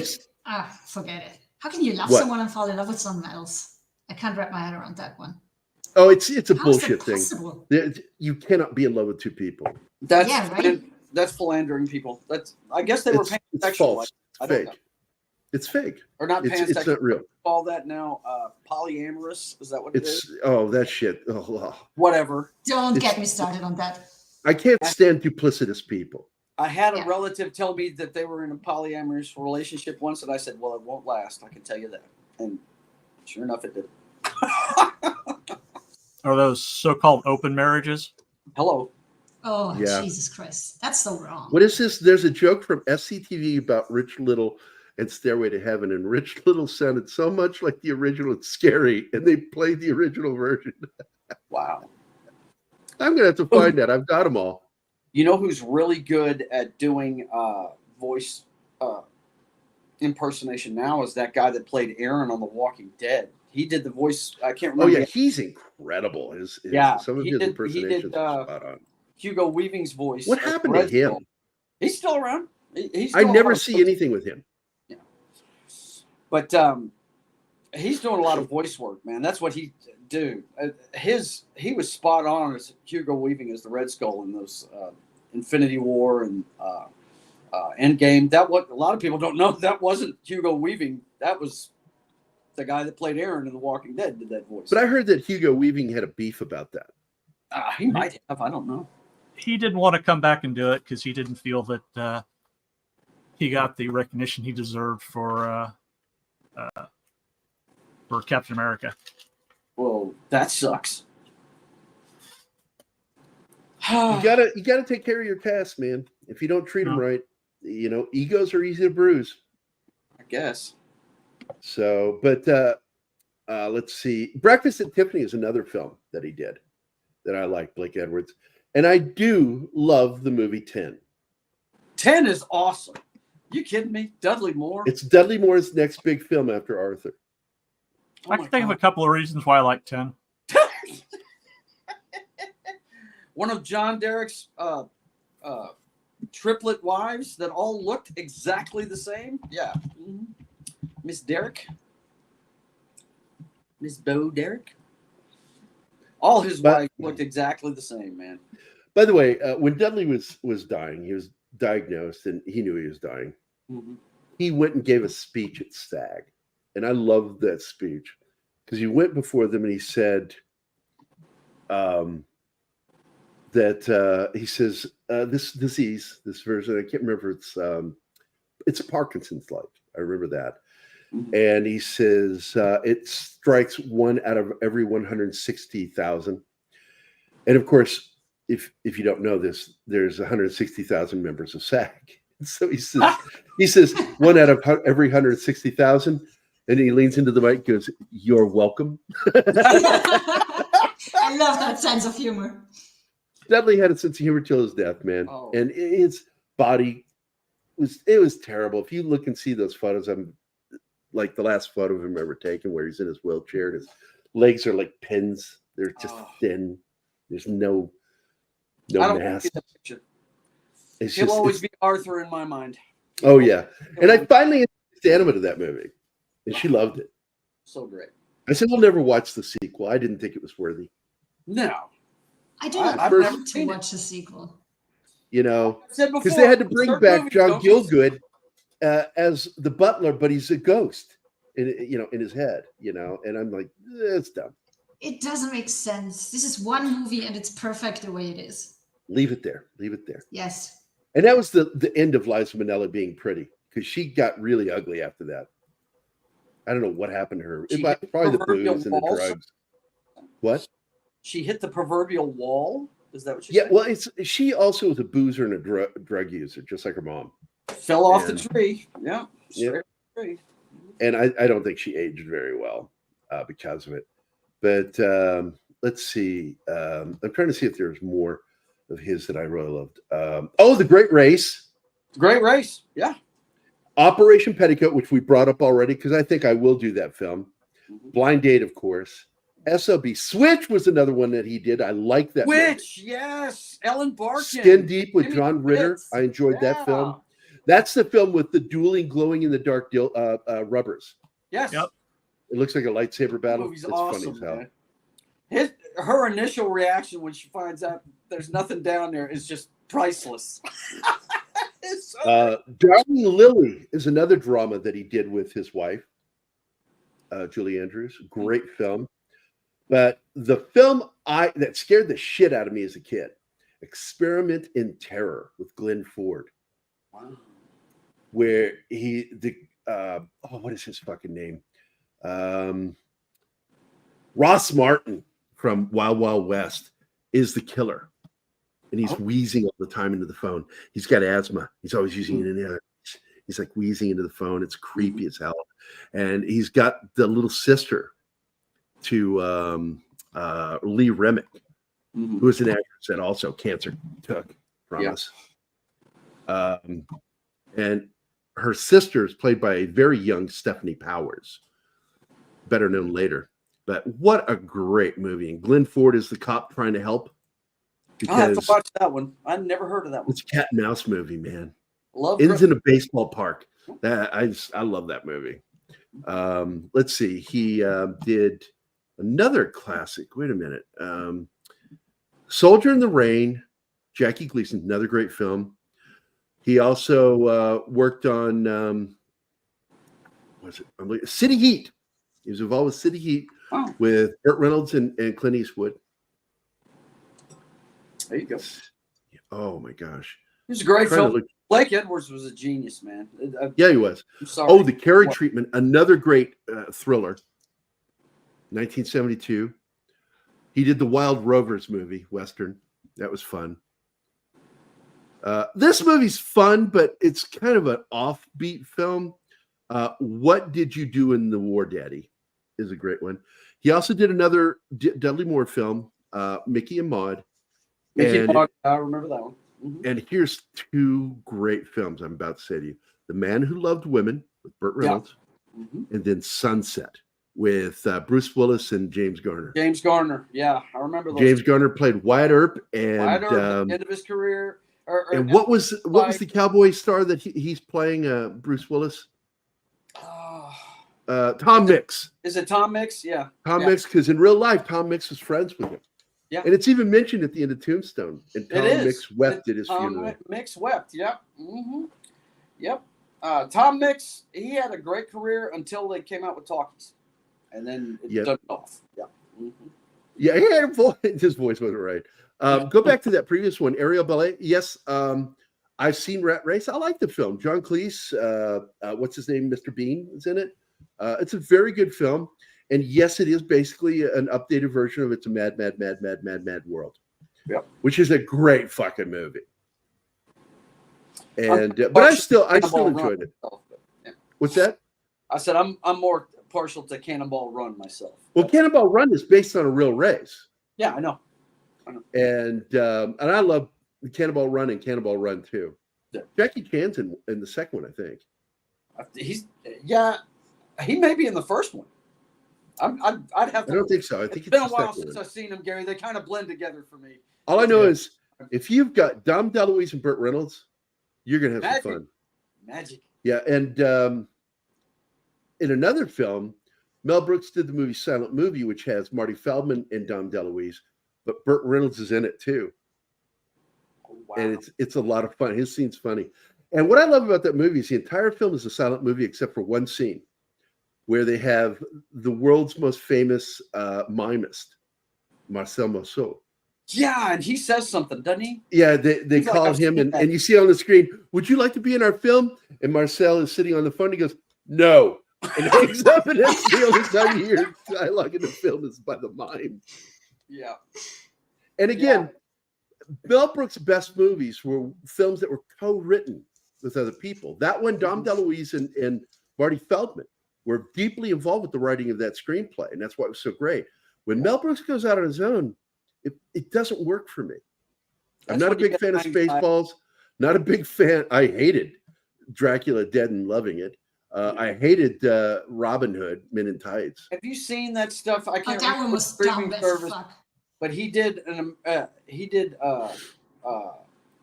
History of the World Part 2 just recently on the. I'm not interested in it. I watched about 15 minutes of it and turned it off. It sounded like it was going to be woke garbage, and I'm like, no thanks. I was about to say Albert. Mr. Brooks is totally, he's trying to do comedy in today's environment and trying to do it without offending anybody, and you just can't do that. I watched 15 minutes of it and turned it off. And also, I heard that Wanda Sykes is in it, and I won't watch anything with her. Oh, really? Oh, okay. She's garbage. I can't stand her humor. I can't stand her voice. But Dom I think DeLuise she's and really Burt ugly. Reynolds, I'll watch any movie that they're in together. They just enjoyed each other's company so much that, I mean, hell, just watch the bloopers at the end of the first Cannonball Run and you will die laughing. It's hilarious, the relationship those two had. And they made a definitely, movie. if you can get paid for it, do it. If that's why he did the movie, good. Or the miniseries. Right. I'll tell you one. I'm sure you've seen it, Gary. I was in love with the girl back then. Christy McNichol plays the daughter of Burt Reynolds in a movie called The End, where he's trying to kill himself. I love that movie. I've It is told fantastic. Anima about it. Don't give away too much because I want her to watch that movie. But Yeah, no spoilers, please. I love that movie. The End is awesome. The Robbie Benson Never- scene. watch it. Yeah. The Robbie Benson scene is so funny where he takes the collar out of his priest collar. Yes. And he's sitting there clicking it on his teeth and he would say things like, and that's when I slept with 4 women. He goes, really? He's like, really? This is a young priest. It's like, what? Really? The End is so good. And it's based loosely off the fact that he got anorexia nervosa and damn near killed him. Mm-hmm. Burt Reynolds.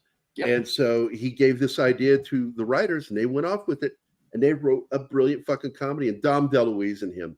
Priceless. You just Those don't get two. those Anytime two you together. get two on screen together, it's priceless. It is. Because people don't understand that in real life, Burt Reynolds was a funny motherfucker. Yeah, he was. And that's why Johnny Carson and he were such good friends. Mm-hmm. And Johnny, like, one time woke him up and filmed the whole thing. Him going to Burt Reynolds' house and waking him up. I just imagine.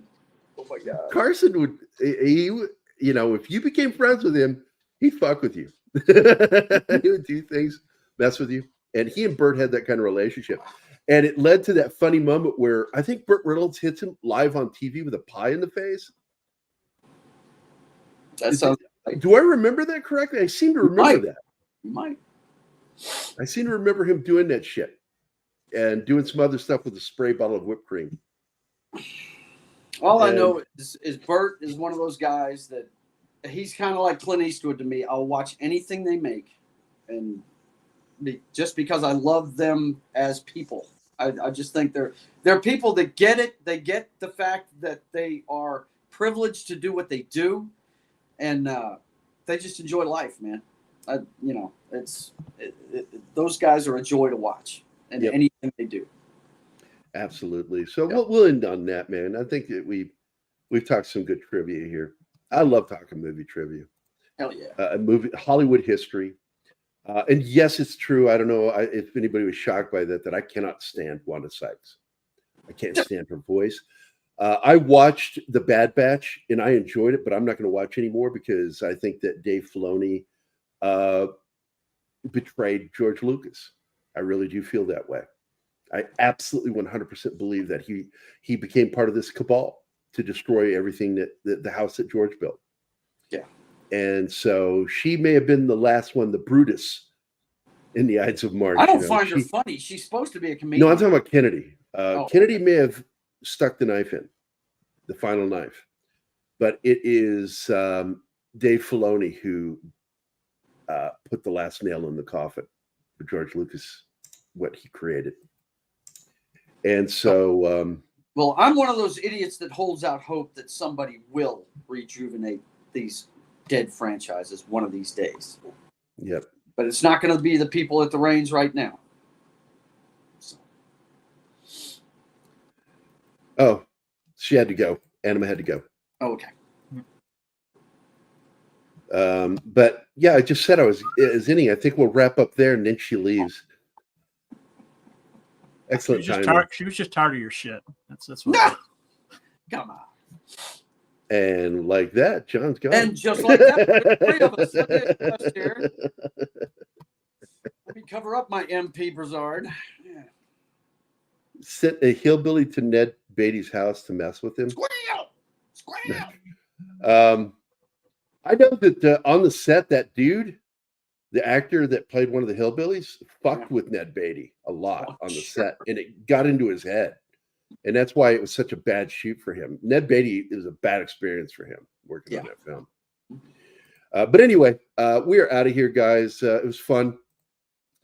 Always fun hanging with you, Gerry, John, Mark, it can be. Anima. So much fun. But we're at the end, and we'll see you guys. Well, I'll be back tonight on Don Ecker's show, Dark Matters, over on KGRA. And we'll be talking UFO stuff, I guess, or paranormal, something out of the usual. Well, I didn't expect to see that today. That's paranormal. Anyway, it's too bad you're busy with that. You could come hang out with me and John on Canon Film Club, dude. Well, I want to do that. I'd love to do that, but now I'm committed to this KGRA thing with Don, and I like hanging out with Don. It's our only chance I know you do. out. I'm saying that we'd love to have you over there. And if you didn't see it, I did the cover art for his new short story. Really? Yeah, he lost his shit when he saw it. It was like he was like, I fucking love it, man.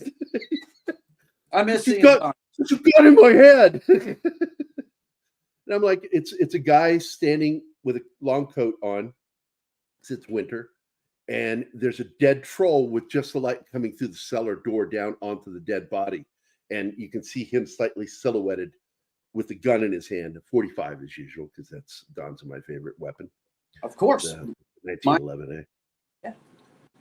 But yeah, his short story should be coming out soon, guys. So if any of you guys want me to share it, I will definitely put it up and make it available on our Twitter page and on my personal Twitter page. So send that link. Yeah. Yep. So sorry I had to go. I hate leaving early. Then don't. You probably had to chase a cat.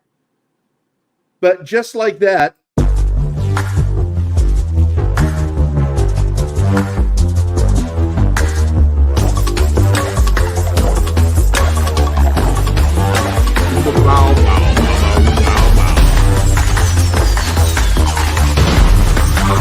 Everybody heard about the word.